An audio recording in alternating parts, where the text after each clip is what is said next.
আপনি মাজহারুল ইসলাম, যিনি শিবিরের তখনও পর্যন্ত সদস্য বা সাথী ছিলেন, কিন্তু না সেক্ষেত্রে না গুপ্ত আমাকে ফ্রেমিং করতে পারবেন না, সেক্ষেত্রে আমাদের তো কার্যক্রম প্রকাশিত ছিল না। ফ্যাসিবাদ বিরোধী মনন ছিল, আপনার তো ফ্যাসিবাদ বিরোধী মনন ছিল, সেটা বলতে পারেন, কিন্তু আমাকে বিরোধী মননে সেই 43 দিনের কোন দিন আপনি আসলে আন্দোলনে যুক্ত হয়েছিলেন? আমরা বুলিং এর শিকার হচ্ছি, হ্যারাসমেন্টের শিকার হচ্ছি। আমার কাছে মনে হচ্ছে তারা স্পষ্টভাবে সাধারণ শিক্ষার্থীর সাথে বেইমানি করছে। আমরা সবার প্রতি সহনশীল এবং আমরা এই জায়গায় কোনোভাবে কারোর জন্য বাধাগ্রস্ত না। ৭১ এবং ২৪ শিশুকে তারা বারবার কনফ্লিক্টের একটা জায়গায় রেখে সেটা নিয়ে পুঁজি করে রাজনীতি করতে চায়। ৭১ এবং ২৪কে যারা স্বীকার করে তাদের পাশে আছে।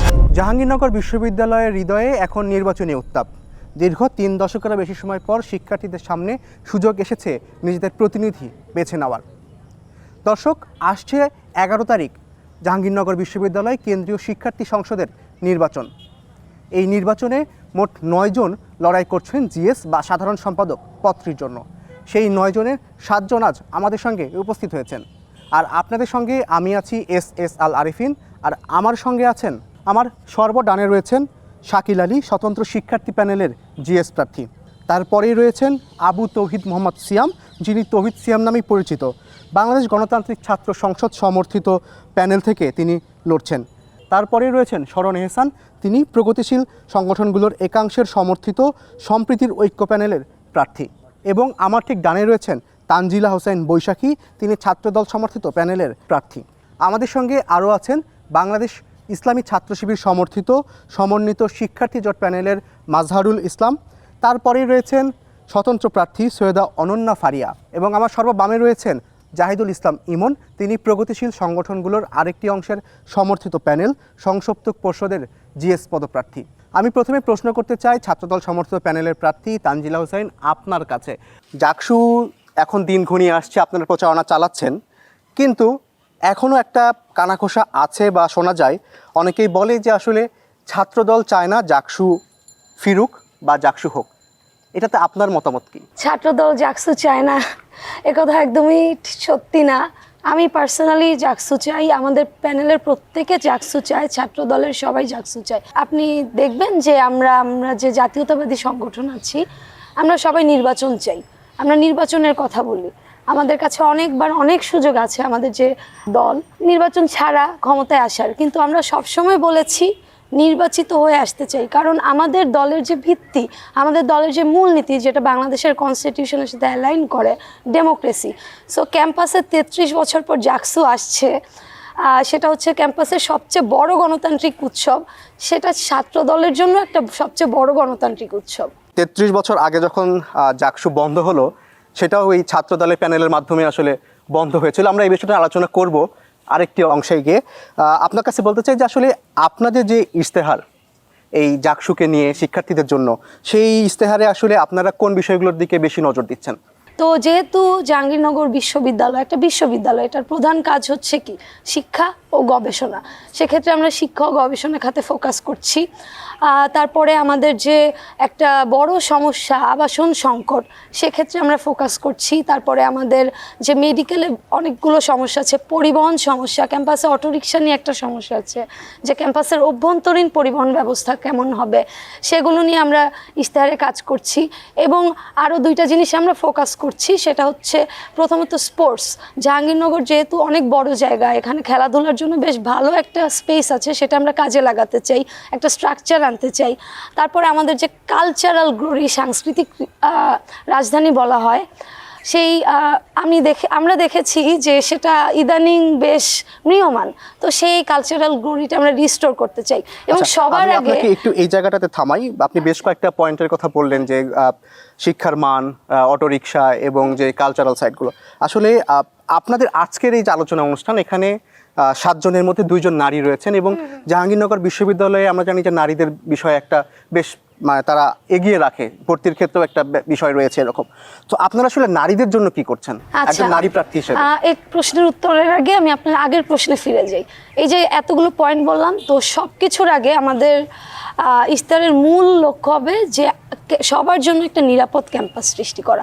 তো সেক্ষেত্রে নারীর বিষয়টাও চলে আসছে, যে নারীদের জন্য কি। যেহেতু আমি নিজে একজন নারী, তো আমি খুব ভালো মতো জানি যে ক্যাম্পাসে নারীরা কী সব প্রবলেম ফেস করে। আমি বিশ্বাস করি এখানে যারা আছেন সবাই জানে। তো জাহাঙ্গীরনগর নিয়ে একটা সুনাম আছে, এই ক্যাম্পাসে নারীরা খুব নিরাপদ।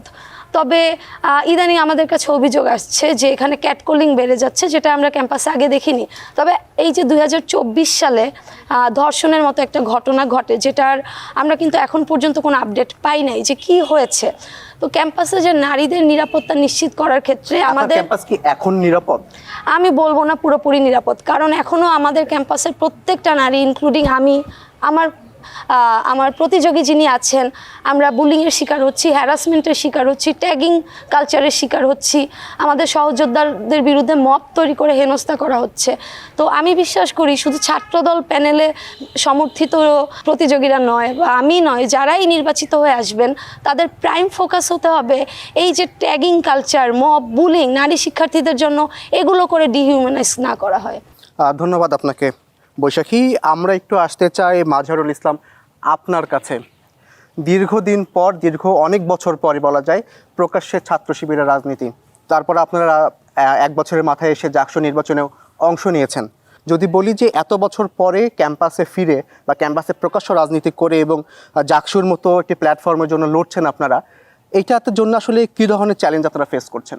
চ্যালেঞ্জটা মূলত আমাদেরকে দীর্ঘ 35 বছর পূর্বে যেভাবে আসলে আমাদের যে গণতান্ত্রিক রাজনৈতিক চর্চার জায়গা বিশ্ববিদ্যালয়ে আমাদের যে স্বাধীনতা জায়গাটা থাকা উচিত ছিল, সেই জায়গাটা যেভাবে আসলে আমাদেরকে রুদ্ধ করে দেওয়া হয়েছিল, সেই জায়গাটাকে আমাদেরকে যেভাবে জোরপূর্বক আমাদের রাজনৈতিক কার্যক্রমকে বাধাগ্রস্ত করা হয়েছিল একটা দীর্ঘ সময়, সেই জিনিসটাকে আবার পুনরায় এখন টেনে এনে আমাদেরকে সেই ডিহিউম্যানাইজ করা কিংবা সেই ফ্রেমিংয়ে আমাদেরকে ফ্রেমড করার একটা প্রবণতা দেখতে পাচ্ছি। এটাই আমাদের জন্য মোটা দাগে চ্যালেঞ্জ হিসেবে বললেও আমাদের কাছে মনে হয় এই চ্যালেঞ্জ আমাদের জন্য আর বিচলিত করা কিংবা বাধাগ্রস্ত করার কোনো টুল নয়।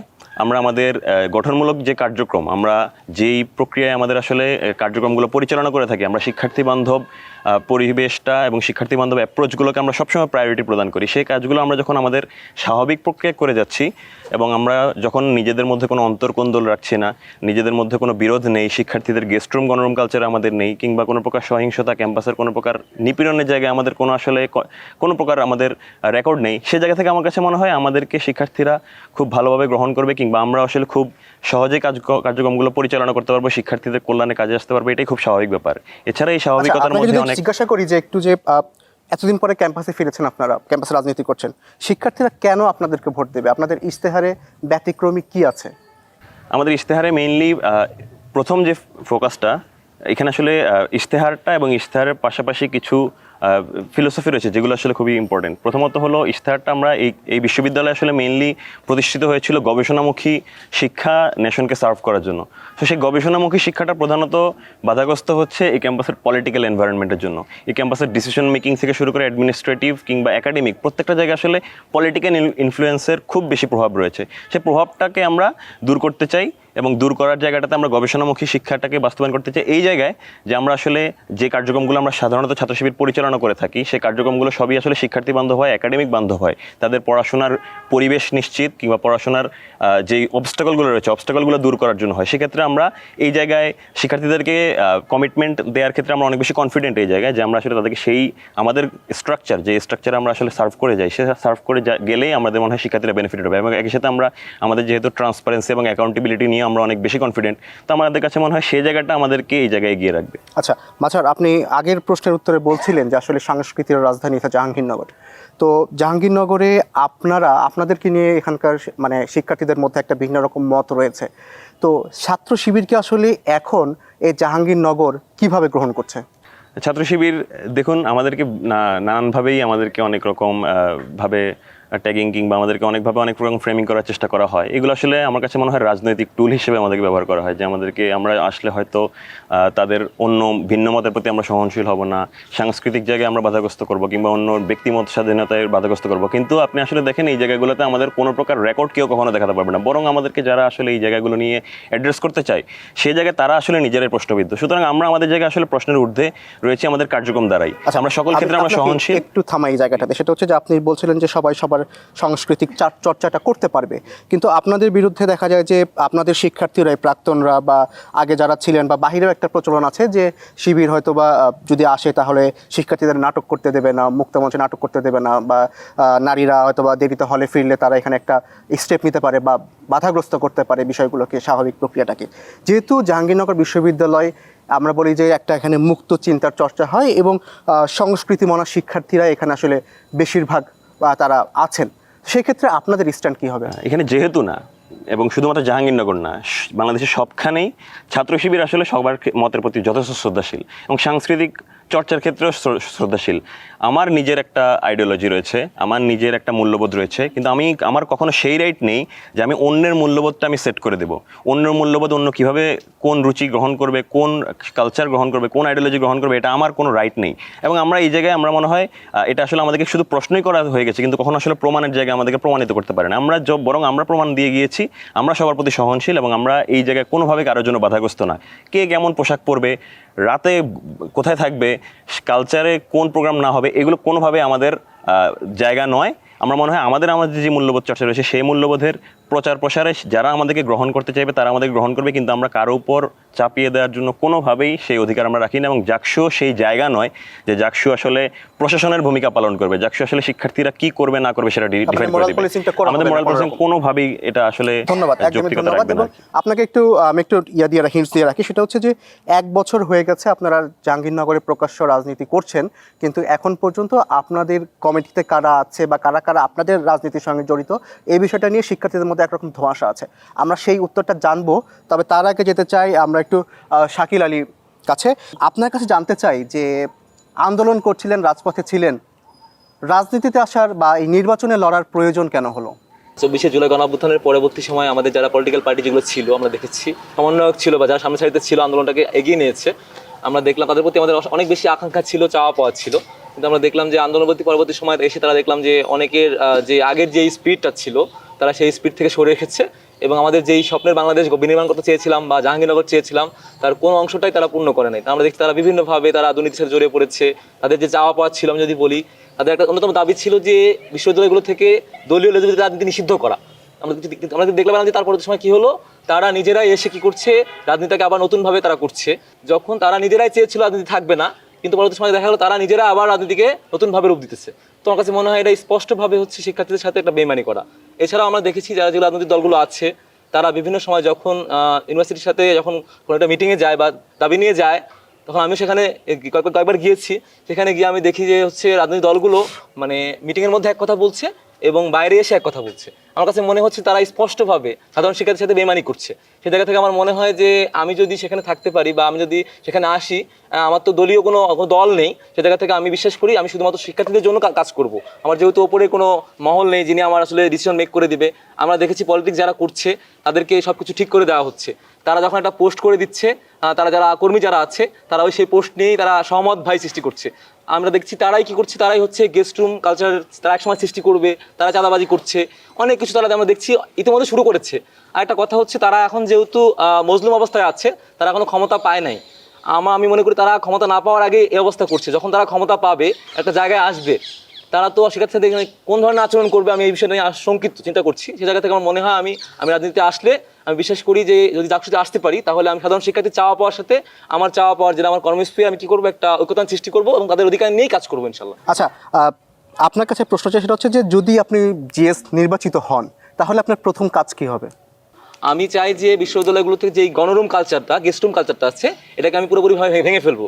কারণ আমরা দেখেছি যখন একজন শিক্ষার্থী এখন কি কালচার আছে, জি এখন আপনারা আশঙ্কা প্রকাশ করছেন যে ফিরবে? আবার ফিরতেই পারে, কারণ যেহেতু পলিটিক্যাল পার্টিগুলো মাঝখানে ছিল না। আবার দেখেছি এখন আগে একটা দল ছিল ছাত্রলীগ ছিল, কিন্তু আমরা দেখছি এখন ছাত্র শিবির আসছে, ছাত্র দল আসছে, বাকশাস আসছে, অনেকগুলো দল আসছে। সে জায়গা থেকে আমরা তো যে আবার তাদের কমিটি দেওয়া হচ্ছে, সে জায়গা থেকে যে আগে যেভাবে তারা রেখেছিল সেই ধাপগুলো দেখছি আস্তে আস্তে আগাচ্ছে। সে জায়গা থেকে আমি তো আশঙ্কা করতেই পারি যে তারা এই জায়গাতে পাবে কিনা সে জায়গা থেকে। তার মানে ছাত্র দল, ছাত্র শিবির ছাড়াও আপনার আশঙ্কা বাকশাস ফিরলেও আসলে তারা তো এখন মজলুম অবস্থায় আছে। তখন দেখবো যে কমিটি দিবে আস্তে আস্তে স্ট্রং হবে এবং তারা যখন কমিটিতে যখন তারা আসে তখন একটা পদ পায়, তখন তারা মনে করে যে আমরা হচ্ছে সাধারণ শিক্ষার্থীর চেয়ে একটু উপরে আর কি অসাধারণ হয়ে যায়। সে জায়গাতে তাদের মধ্যে একটা ক্ষমতার একটা স্পিড আসে এবং তারা নিজেদেরকে অন্যরকম মনে করে। ঠিক আছে, আমি একটু তৌহিদ সিয়াম আপনাকে যেতে চাই। আপনি বাকশাস সমর্থিত প্যানেলের একজন প্রার্থী। এখানে অনেকগুলো বিষয় আসছে শাকিলের কথায়, যে ধরেন প্রথমত হচ্ছে যে আপনি মনে করেন কি না যে এখন সাধারণ মানুষের সঙ্গে বেইমানি করা হচ্ছে, এটা একটা বিষয়। দ্বিতীয় বিষয়টা হচ্ছে বাকশাসও কি আসলে মানে যদি প্যানেল নির্বাচিত হয় বা তারা যদি উপরের দিকে কোনো পদগুলো পায় তাহলে আবারও সেই হলে পলিটিক্যাল ব্লক গণরুম গেস্ট রুম কালচার শুরু করবে? প্রথম আলাপ হলো শাকিল ভাই মনে করে যে, শাকিল ভাই প্রতি শ্রদ্ধা রেখে বলছে, শাকিল ভাই মনে করে এখানে ছাত্র দলের মহল আছে, ছাত্র শিবিরের মহল আছে, বাকশাসের মহল আছে। তো এটা খুব ক্লিয়ার যে এই যে আমরা যে এটা করতেছি, জাকসু ইলেকশনটা করতেছি, এই ইলেকশনে আমাদের একটা বাধা ধরা টাকার নিয়ম আছে যে কেন্দ্রীয় প্রার্থীরা 7,000 টাকা এবং হল সংসদে 4,000 টাকা করে খরচ করতে পারবে। এখন একজন বিশ্ববিদ্যালয়ের শিক্ষার্থী টিউশন করায় মাসে 5-6 হাজার টাকা পায়। তো তার মানে তাকে ইলেকশন করতে যদি আমি ধরে নিয়ে সে 7,000 টাকা খরচ করবে, সেই 7,000 টাকা তাকে অবশ্যই কোনোটা থেকে সাপোর্ট লাগবে যারা তাকে আসলে ইলেকশনটা করতে দেয়। তো শিবিরের ধরেন একটা সাংগঠনিক কাঠামো আছে, সেটার একটা ফান্ডিং দিয়ে তারা ইলেকশন করবে। ছাত্রদলের আছে, আমার বাকশাসেরও আছে, তাদের কোনো মহল নাই। কিন্তু এই ক্যাম্পাসে এখন পর্যন্ত প্রচারণার ক্ষেত্রে সবচেয়ে পরিষ্কার এবং সবচেয়ে দামি যে কাগজটা ব্যবহার করছে সেটা মহল ছাড়া শাকিল আলী ভাইরা স্বতন্ত্র। আমার কাছে পকেটে এখনো আছে, আমি তাহলে দেখাতে পারি। আমি বলি তো তার মানে কোন মহল এই স্বতন্ত্র প্রার্থীদেরকে পেট্রোনাইজ করছে সেটা কিন্তু সাধারণ শিক্ষার্থীরা জানে না। কিন্তু আমাকে কোন মহল পেট্রোনাইজ করে, সেই মহলের আদর্শ কী, সেটা সাধারণ শিক্ষার্থীরা জানে। ছাত্রদলকে কোন মহল পেট্রোনাইজ করে, তারা কোন আদর্শের বাংলাদেশ গড়তে চায়, সেটা মানুষজন জানে। কিন্তু স্বতন্ত্রদেরকে কোন মহল পেট্রোনাইজ করে এটা কেউ জানে না। কারণ আমরা জাহাঙ্গীরনগর বিশ্ববিদ্যালয়ে এরকম স্বতন্ত্র প্রার্থী দেখছি, সে ছাত্রলীগের আমলে ছাত্রলীগের রাজনীতি করতো। আমরা জাহাঙ্গীরনগর বিশ্ববিদ্যালয়ে এখন এরকম স্বতন্ত্র দেখছি যাকে আমরা মনে করি যে শিবির, কিন্তু সে শিবিরের সাথে নাই। তার মানে সেই স্বতন্ত্রদের আমি আইডেন্টিটি জানি না। প্রবলেমটা এই জায়গাটাতে যে স্বতন্ত্র প্রার্থী। আমি একটু ইন্টারাপ্ট করি, আমরা যতটুকু শুনেছি, তো হচ্ছে আমরা যতটুকু জানি সেটা হচ্ছে যে এই গণতান্ত্রিক ছাত্র সংসদের যে কমিটি বা শাখা, সেখানেও তো আপনারা ছাত্রলীগের পুনর্বাসন করছেন। এক্স্যাক্টলি। এখন আপনাকে বলি, এই জায়গাটাতে মূলত আলাপটা হইল অভ্যুত্থানের সময় একটা গুরুত্বপূর্ণ পাওয়ার ডাইনামিক্স শিফট হয়েছিল যখন 14 তারিখ বা 15 জুলাইয়ে যখন ছাত্রলীগের মানুষজন ছাত্রলীগ থেকে পদত্যাগ করে এসে যখন এই আমাদের সাথে যোগ দিছে, তখন ছাত্রলীগের আওয়ামী লীগের মনোবল ভেঙে গেছে। আপনারা কি সার্জিসকে কখনো প্রশ্ন করছেন যে সে জুলাইয়ের ছাত্রলীগের পদত্যাগটা কোথায় সে লিখিত দিছে? এটা একটা নর্মস। জাহাঙ্গীরনগর বিশ্ববিদ্যালয়ে জিতু ভাই, আমরা প্রশ্ন করেছি, এটা একটা, আমি বলছি এটা একটা নর্মস। বিশ্ববিদ্যালয়ে আমি যাকে 36 দিন আন্দোলন করতে দেখছি, সে কখন পদত্যাগ করছে এটা ডাজন্ট ম্যাটার। সে ছাত্রলীগের মার খেয়েছে, সে আপনার 15 থেকে 30 তারিখ পর্যন্ত নৌকায় ঘুমাইছে, এটা ম্যাটার করে। এটার জন্য এটা ইম্পর্টেন্ট না যে সে কোথায় পদত্যাগ করছে, কোথায় লিখিত দিছে, এটা ম্যাটার করে না। যারা ফেসবুকে পদত্যাগ করছে, ফেসবুকে পদত্যাগ করার জায়গা। পদত্যাগ করার জন্য আপনাকে আহ্বায়ক সদস্য সচিবের সাইন লাগবে, সেই সাইন তো কোনো আহ্বায়ক সদস্য সচিব ছাত্রলীগের কেউ দেয় নাই। বা প্রেসিডেন্ট সেক্রেটারি সাইন লাগবে, যেমন জাহাঙ্গীরনগর বিশ্ববিদ্যালয়ের সেক্রেটারি প্রেসিডেন্ট ছিল সোহেল, সেক্রেটারি ছিল আপনার লিটন। তারা কি কাউকে পদত্যাগপত্র সাইন করে পদত্যাগ করার অনুমতি দিচ্ছে? তার মানে সবাই তো কর্মী এখন পর্যন্ত, আপনি একটা সংগঠনে বিলং করেন, আপনার একটা পজিশনে বিলং করেন, আপনার পদত্যাগপত্র গ্র্যান্টেড হবে যদি আপনার চেয়ারম্যান সেই আপনার পদত্যাগপত্র মঞ্জুর করে। এই মঞ্জুর তো সোহেলও করে না, এই মঞ্জুর তো আপনার সাদ্দাম মেননও করে নাই। তার মানে সবাই এখনো কর্মী, কিন্তু এটা একটা নর্মস যে এই মানুষগুলো আন্দোলন করছে। এখন আমার সংগঠনে এরকম 1-2 জন আছে যারা ছাত্রলীগে ছিল কিন্তু জুলাই ব্যাপক ভূমিকা রাখছে এবং জাহাঙ্গীরনগর বিশ্ববিদ্যালয়ে তারপরে কাজ করে যায়, তাদেরকে আমরা আসলে এখানে এসেছি। এবং দ্বিতীয়ত যেটা ভাই বলল যে বাকশাসের মাধ্যমে আসলে আপনার গণরুম বা গেস্ট রুম ফেরত আসার কোনো সম্ভাবনা আছে কিনা, পলিটিক্যাল আন্ডারস্ট্যান্ডিংয়ের কিছু বিষয়াদি আছে। তারা যেহেতু স্বতন্ত্র, এই জন্য তাদের পলিটিক্যাল গ্রুম করার জায়গা নাই। কিন্তু আমরা পলিটিক্যালি গ্রুমড হয়েছি, আমরা বসে চিন্তা করছি যে শুধু আন্দোলন করলাম আর মুখ দিয়ে বললাম গণরুম গেস্ট রুম বন্ধ হয়ে যাবে, বন্ধ হবে না। গণরুম গেস্ট রুম সিস্টেমেটিকভাবে বন্ধ করতে গেলে কী করতে হবে?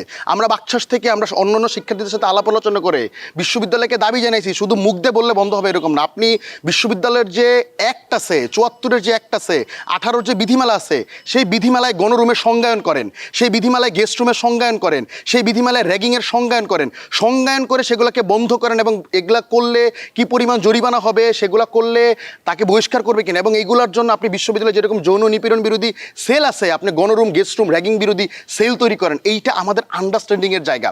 শাকিল ভাইদের কিন্তু এরকম কোনো বক্তব্য নাই, কারণ তারা পলিটিক্যাল গ্রুম না, সে নিজেকে স্বতন্ত্র দাবি করে।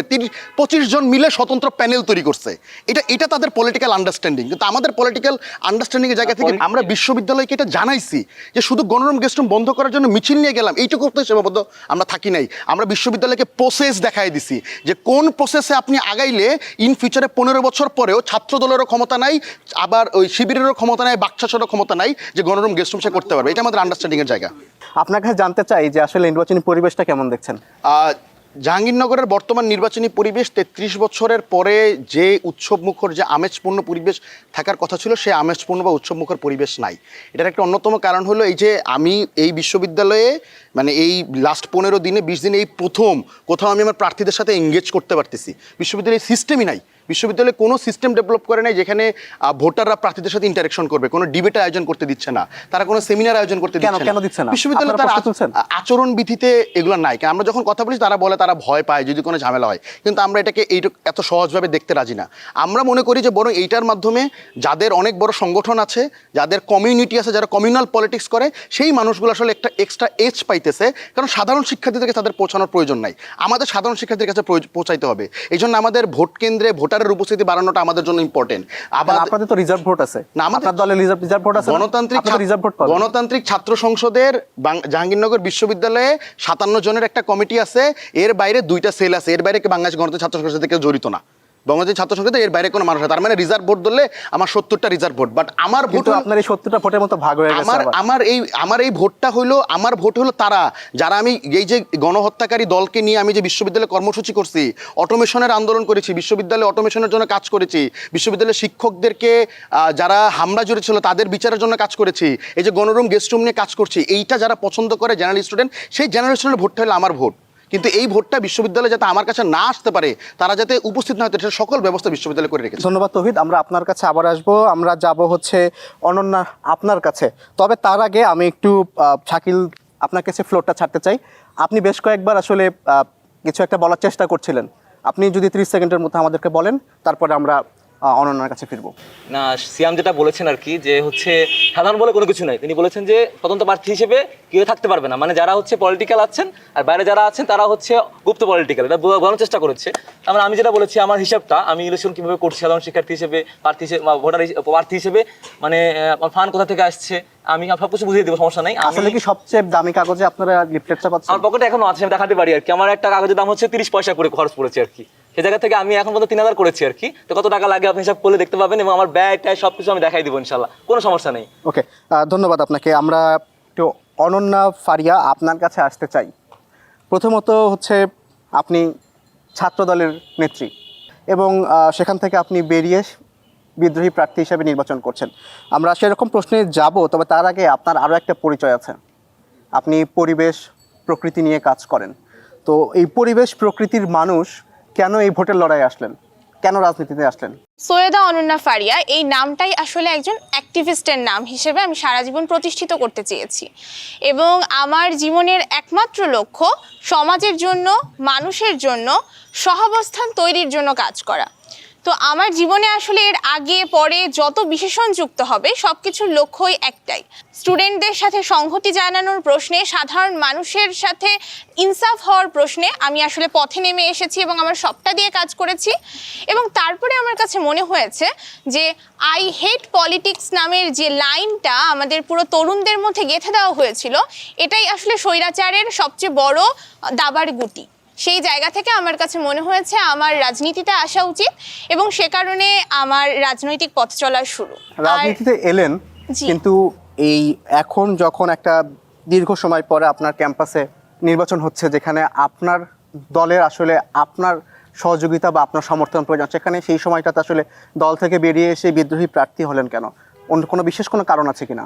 একজন কর্মী, একজন ক্যাম্পাসের মানুষ হিসেবে আমি যখন চিন্তা করলাম জাকসুতে অংশগ্রহণ করব, আসলে আমার কাছে বিভিন্ন দলই অ্যাপ্রোচ করেছে, বিভিন্ন প্যানেলগুলোই অ্যাপ্রোচ করেছে। আমার কাছে মনে হয়েছিল যে একটা নির্দিষ্ট রাজনৈতিক সংগঠন, তাদের সাথে কাজ করলে আমার কন্ট্রিবিউশনটা হয়তো ভালো হতে পারে। পরবর্তীতে আমার কাছে মনে হয়েছে আমার আলটিমেট যে পারপাস, শিক্ষার্থীদের অধিকার নিশ্চিত করা, স্বতন্ত্রভাবে কাজ করে আমি সেটার সর্বোচ্চ কন্ট্রিবিউশন করতে পারবো। সেই জায়গা থেকেই আমার কাছে মনে হয়েছে যে স্বতন্ত্র প্রার্থী হিসেবে হলেও জাকসু নির্বাচনে জিএস হিসেবে সাধারণ শিক্ষার্থীদের ম্যান্ডেট সার্ভ করার জন্য আমার এসে দাঁড়ানো উচিত। ছাত্রদল যদি আপনাকে জিএস হিসেবে মনোনীত করতো, তাহলে কি আপনি বের হয়ে এসে স্বতন্ত্র করতেন কিনা? আমার কাছে মনে হয় যদি এই প্যানেল, পুরো প্যানেলের কম্বিনেশন আমার কাছে মনে হতো যে তারা শিক্ষার্থীদের পারপাস সার্ভ করার জন্য সম্পূর্ণ রেডি, এবং 24-এর রিফরমেশনের পর যে নতুন ধারার রাজনীতি, লেজুর বৃত্তির চর্চা, এগুলো থেকে আমরা বেরিয়ে আসতে পেরেছি, তাহলে অবশ্যই আমি সেখানে থাকতাম। আমার কাছে আরও একটা জিনিস মনে হয় যে আমার এই পুরো ক্যারিয়ারে আমি আমি বিভিন্ন রাজনৈতিক দলের সাথে একাধিকবার কাজ করেছি, যেমন আপনার সাথেও আমি কাজ করেছি, বামপন্থী দলগুলোর সাথেও আমার কাজ হয়েছে, কেননা আমার কাজের আলটিমেট লক্ষ্য ক্যাম্পাসের শিক্ষার্থীদের অধিকার আদায় করা। সেই প্রশ্নে যতবার যতজন রাজনৈতিকভাবে জনগণের ম্যান্ডেট সার্ভ করবে, আমি সৈয়দা অনন্যা ফারিয়া ততবার তাদের পাশে আচ্ছা, থাকবো। তাহলে আপনার আলটিমেটলি আপনার রাজনৈতিক আদর্শ কোনটা? আপনি কাদেরকে অনুসরণ করেন? আমার রাজনৈতিক আদর্শ আলটিমেটলি একটা লাইনের উপরে দাঁড়িয়ে আছে, সেটা হচ্ছে আমি একই সাথে ৭১ এবং ২৪কে যারা স্বীকার করে তাদের পাশে আছি। ঠিক আছে, আমরা শরণ এবং জাহিদুল আপনাদের কাছে আসবো, তবে তার আগে আমি একটু অনন্যা, আপনার প্রশ্নের জের ধরে আমি একটু তানজিলার কাছে আসতে চাই। সেটা হচ্ছে যে আপনারা একটা প্যানেল ঘোষণা করেছেন, হ্যাঁ, এর আগে আপনারা ইন্টারনালি একটা প্যানেল করেছিলেন, সেখান থেকে আসলে তারপরে যখন চূড়ান্ত প্যানেল ঘোষণা হলো, সেখানে আমাদের কাছে যে তথ্য আছে সে তথ্য বলছে যে সেই আপনাদের ইন্টারনাল প্যানেল থেকে মাত্র 6 জন চূড়ান্ত প্যানেলে জায়গা পেয়েছে, বাকি 17 জন পায়নি। এর কারণটা কি? তাদের কি যোগ্যতা কম ছিল, নাকি আপনারা ওখানে আবার কোনো দলীয় লেজুর ভিত্তির অবস্থা ছিল? যখন প্যানেল ডিক্লেয়ার করা হয় তার 2 ঘন্টা আগে আমাকে জানানো হয় যে বি প্রিপেয়ার্ড, ভালো কিছু হতে পারে। তো আমরা যেহেতু একটা বৃহত্তম মানে অনেক বড় একটা সংগঠন, আমি জিএস পদে নমিনেশন পেয়েছি, এই পদে কি আর কোনো যোগ্য ক্যান্ডিডেট নেই? অবশ্যই আছে, আমি মনে করি অনেকেই আছেন। তো দলের ভেতর, আমাদের দলের ভেতর কিন্তু একটা গণতান্ত্রিক চর্চা হয়। আপনি দেখবেন আমাদের জাতীয়তাবাদী ছাত্র দল বা জাতীয়তাবাদী দলে প্রচুর মানে কারো কথা কিন্তু কপি পেস্ট মনে হয় না, সবারই ফ্রিডম অফ স্পিচটা আছে। সো আমাদের দলে যে হাইয়েস্ট গণতান্ত্রিক চর্চা, সেখানে প্রাথমিকভাবে আমার তো মনে হয় যে একটা প্যানেল করার কথা না, প্রাথমিকভাবে অনেকগুলোই চিন্তাভাবনা থাকার কথা। সেখান থেকে সবার মতামত নিয়ে ভোটাভুটি হয়ে তারপরেই তো একটা চূড়ান্ত প্যানেল হবে। একবার আমি একটা নাম দিলাম তারপর চলে আসলো, এরকম তো আসলে হওয়াটা আমার মনে হয় না যে এটা একটা প্রপার গণতান্ত্রিক চর্চা। ধন্যবাদ আপনাকে। আপনাদের- আমি যেতে চাই শরণ ইহসানের কাছে। আমি আপনার কাছে আসবো। আমার একটা প্রশ্ন আছে বৈশাখের কাছে, প্রশ্নটা করুন। যে আপনাদের কেন্দ্রীয় একজন সংগঠক এসে কেন আপনাদের এটা প্যানেলটা ঘোষণা করতে হলো? আপনারা নিজেদেরকে এত বেশি গণতান্ত্রিক এবং লেজুর ভিত্তিহীন দাবি করছেন। কেন্দ্রীয় সংগঠক কেন এসে আপনাদের প্যানেল ঘোষণা করলো? আপনারা কি সেই দলীয় লেজুর ভিত্তিটাই কি ঘুরে ফিরে সামনে আসছে কিনা? ওনার প্রশ্ন তো এটাই। আচ্ছা, আমরা যেহেতু অনেক বড় একটা সংগঠন, আমাদের সংগঠনের একজন অভিভাবক আছেন, আমাদের একটা প্রোটোকল আছে, তিনি এসে ঘোষণা করতেই পারেন। আমার মনে হয় না এতে খারাপ কিছু, মানে এতে আছে, কারণ তিনি আমাদের জাহাঙ্গীরনগরের দায়িত্বে আছেন। কারণ হচ্ছে আপনি এখানে প্রতিনিধি হবেন শিক্ষার্থীদের। অবশ্যই। শিক্ষার্থীরা যাকে পছন্দ করবে সেই তো আসলে শিক্ষার্থীদের প্রতিনিধি হবে, বা তাকে আসলে অবশ্যই। নমিনেশন দেওয়া উচিত। এই জায়গাটাতে কেন আপনাদের যে মাদার অর্গানাইজেশন বা আপনাদের যারা পলিটিক্যালি গার্ডিয়ান, তারা কেন এখানে আসলে ইনভলভ হচ্ছে? আপনারা কি আসলে ওই সম্পর্কটা শিক্ষার্থীদের জায়গা থেকে আসলে আলাদা হতে পারছেন কিনা? এটা কিন্তু আমরা স্বতন্ত্র প্রার্থী না, আমরা একটা দলের মনোনীত প্যানেল। দলের যখন মনোনয়নপত্র দিবে, অবশ্যই মাদার অর্গানাইজেশন সবাইকে ভেরিফাই করবে তাদের আইডিওলজি অ্যালাইন করে কিনা দলের সাথে, তারা শিক্ষার্থীদের জন্য কতখানি কাজ করতে পারবে, তারা যোগ্য কিনা, এবং তারা শিক্ষার্থীদের কথাটা বলতে পারবে কিনা। এগুলো যদি তারা না দেখে, তাহলে আমরা নিজেরা মানে আমরা তো স্বতন্ত্রই দাঁড়াতে পারি, আমাদের তো দল থেকে নমিনেশন দেওয়ার কোনো দরকার নেই। আচ্ছা, তবে কি তাহলে জাকসুতে নির্বাচিত হলেও এই সিদ্ধান্তগুলো কি তখন এক্স্যাক্টলি না, আমিও এই না, প্রশ্নটা করতে চাচ্ছিলাম। যদি অবশ্যই। আপনি জিএস নির্বাচিত হন, তাহলে সেক্ষেত্রে কি আপনি দলের নির্দেশনা মানবেন নাকি শিক্ষার্থীদের কণ্ঠস্বর হবেন? আচ্ছা, জাকসু নির্বাচন এটা শুধুমাত্র জাকসু হচ্ছে শিক্ষার্থীদের কণ্ঠস্বর হওয়া, শুধুমাত্র শিক্ষার্থীদের হওয়া। যখন আপনি একজন প্রাইম মিনিস্টার নির্বাচন করেন, তিনি একজন দলের, কিন্তু তার কাজ কিন্তু না দলীয় পারপাস সার্ভ করা, তাকে পুরা দেশের মানুষের কথা চিন্তা করতে হবে, যে তাকে ভোট দিবে না, সবার কথা। জাকসুতে আমরা যখন নির্বাচিত হয়ে যাব, অবশ্যই আমার একটা আদর্শ আছে, যারা দলীয় না তাদেরও আদর্শ রয়েছে, মানুষের আইডিওলজি আছে। আমি আমার দলীয় আদর্শ যেটা আছে, Okay. জাতীয়তাবাদী আদর্শ, আমরা এসে বুঝতে পেরেছি যে আপনি জি। জাতীয়তাবাদী আদর্শ হয়তো বা শিক্ষার্থীদের সঙ্গে না আমি সেই আমার আদর্শ আদর্শের রেখে- সাথে অ্যালাইন করে শিক্ষার্থীদের হয়ে কাজ করব। আমার আচ্ছা, এমন তাদের সঙ্গে সমন্বয়টাও হবে নিশ্চয়ই। অবশ্যই, আমি শিক্ষার্থীদের প্রতিনিধি। আমরা বুঝতে পেরেছি। অনেকক্ষণ ধরে আসলে শরণ ইহসান অপেক্ষা করছেন, তার কাছে ফিরবো। শরণ ইহসান, দীর্ঘদিন পর শিবিরের রাজনীতি ক্যাম্পাসে, সবাই ধারণা করেছিল আপনারা যারা প্রগতিশীল সংগঠন রয়েছেন তারা হয়তো একত্রিত হয়ে ঐক্যবদ্ধ হয়ে জাকসুতে লড়বেন, কিন্তু সেই ঐক্যটা হলো না কেন? ধন্যবাদ, খুবই গুরুত্বপূর্ণ প্রশ্ন করেছেন। আপনি জানেন যে প্রথম আমরা যে জাকসুর নিয়ে যেই মিটিংটা আমরা করি বিশ্ববিদ্যালয় প্রশাসনের সঙ্গে, তখন আমি তৎকালীন জাহাঙ্গীরনগর সাংস্কৃতিক জোটের সভাপতি হিসেবে দায়িত্ব পালন করছিলাম। ওই মিটিংটাতে খুব চমৎকারভাবে আলোচনা হয়েছিল জাকসুটা কিভাবে সামনের দিকে এগিয়ে নেওয়া যায়। সেখানে বিভিন্ন ছাত্র সংগঠনের সদস্য নেতৃবৃন্দ ছিলেন, সাধারণ শিক্ষার্থীরাও অনেকে ছিলেন, বিভিন্ন হলের বা বিভিন্ন বিভাগের প্রতিনিধিরা। তো সেই জাকসুর প্রথম মিটিংটার পরেই ওই দিন রাতের ছাত্র শিবির আত্মপ্রকাশ করে। তো পরের মিটিংগুলোতে আমরা অনেকগুলো মিটিংয়ে আমরা উপস্থিত হইনি, যেহেতু ছাত্র শিবির দীর্ঘদিন যাবৎ বিশ্ববিদ্যালয় প্রাঙ্গণে তারা গুপ্ত ছিল বা নিষিদ্ধ ছিল বা রাজনীতি করেনি, যে কথাই বলি না কেন। আমি তৎকালীন সময়ে জাহাঙ্গীরনগর সাংস্কৃতিক জোটের সভাপতি থাকাকালীন সময় আমাদের জাহাঙ্গীরনগরের যে কালচারাল অর্গানাইজেশনগুলো আছে, সাংস্কৃতিক জোট, সেটা 98-99 সালে শিবির বিরোধী আন্দোলনের ভেতর দিয়েই গড়ে উঠেছিল। সেই জায়গা থেকে, সাংগঠনিক জায়গা থেকে এবং সকলের মতামত নিয়েই আসলে আমরা শিবির বিরোধী অবস্থানে ছিলাম এবং জাকসুর অনেকগুলো মিটিং আমরা বয়কটও করেছি, সেখানে উপস্থিত থাকিনি। এবং আমরা স্মারকলিপিও দিয়েছি বিশ্ববিদ্যালয় প্রশাসন বরাবর যে আসলে জাকসু বন্ধ হোক, এটা আমরা চাই না, আমরা চাই জাকসুটা সামনের দিকে এগিয়ে নেওয়ার জন্য। কিন্তু যে ধরনের রাজনৈতিক সংকট তৈরি হয়েছে, ছাত্র শিবিরের আত্মপ্রকাশ এবং নানান ধরনের পরিস্থিতি বিবেচনা করে, সেইগুলো যেন বিশ্ববিদ্যালয় প্রশাসন নানান কোনো যুক্তিশীল কিংবা সকল স্টেক হোল্ডারের সঙ্গে আলাপ করে সমাধানের চেষ্টা করে।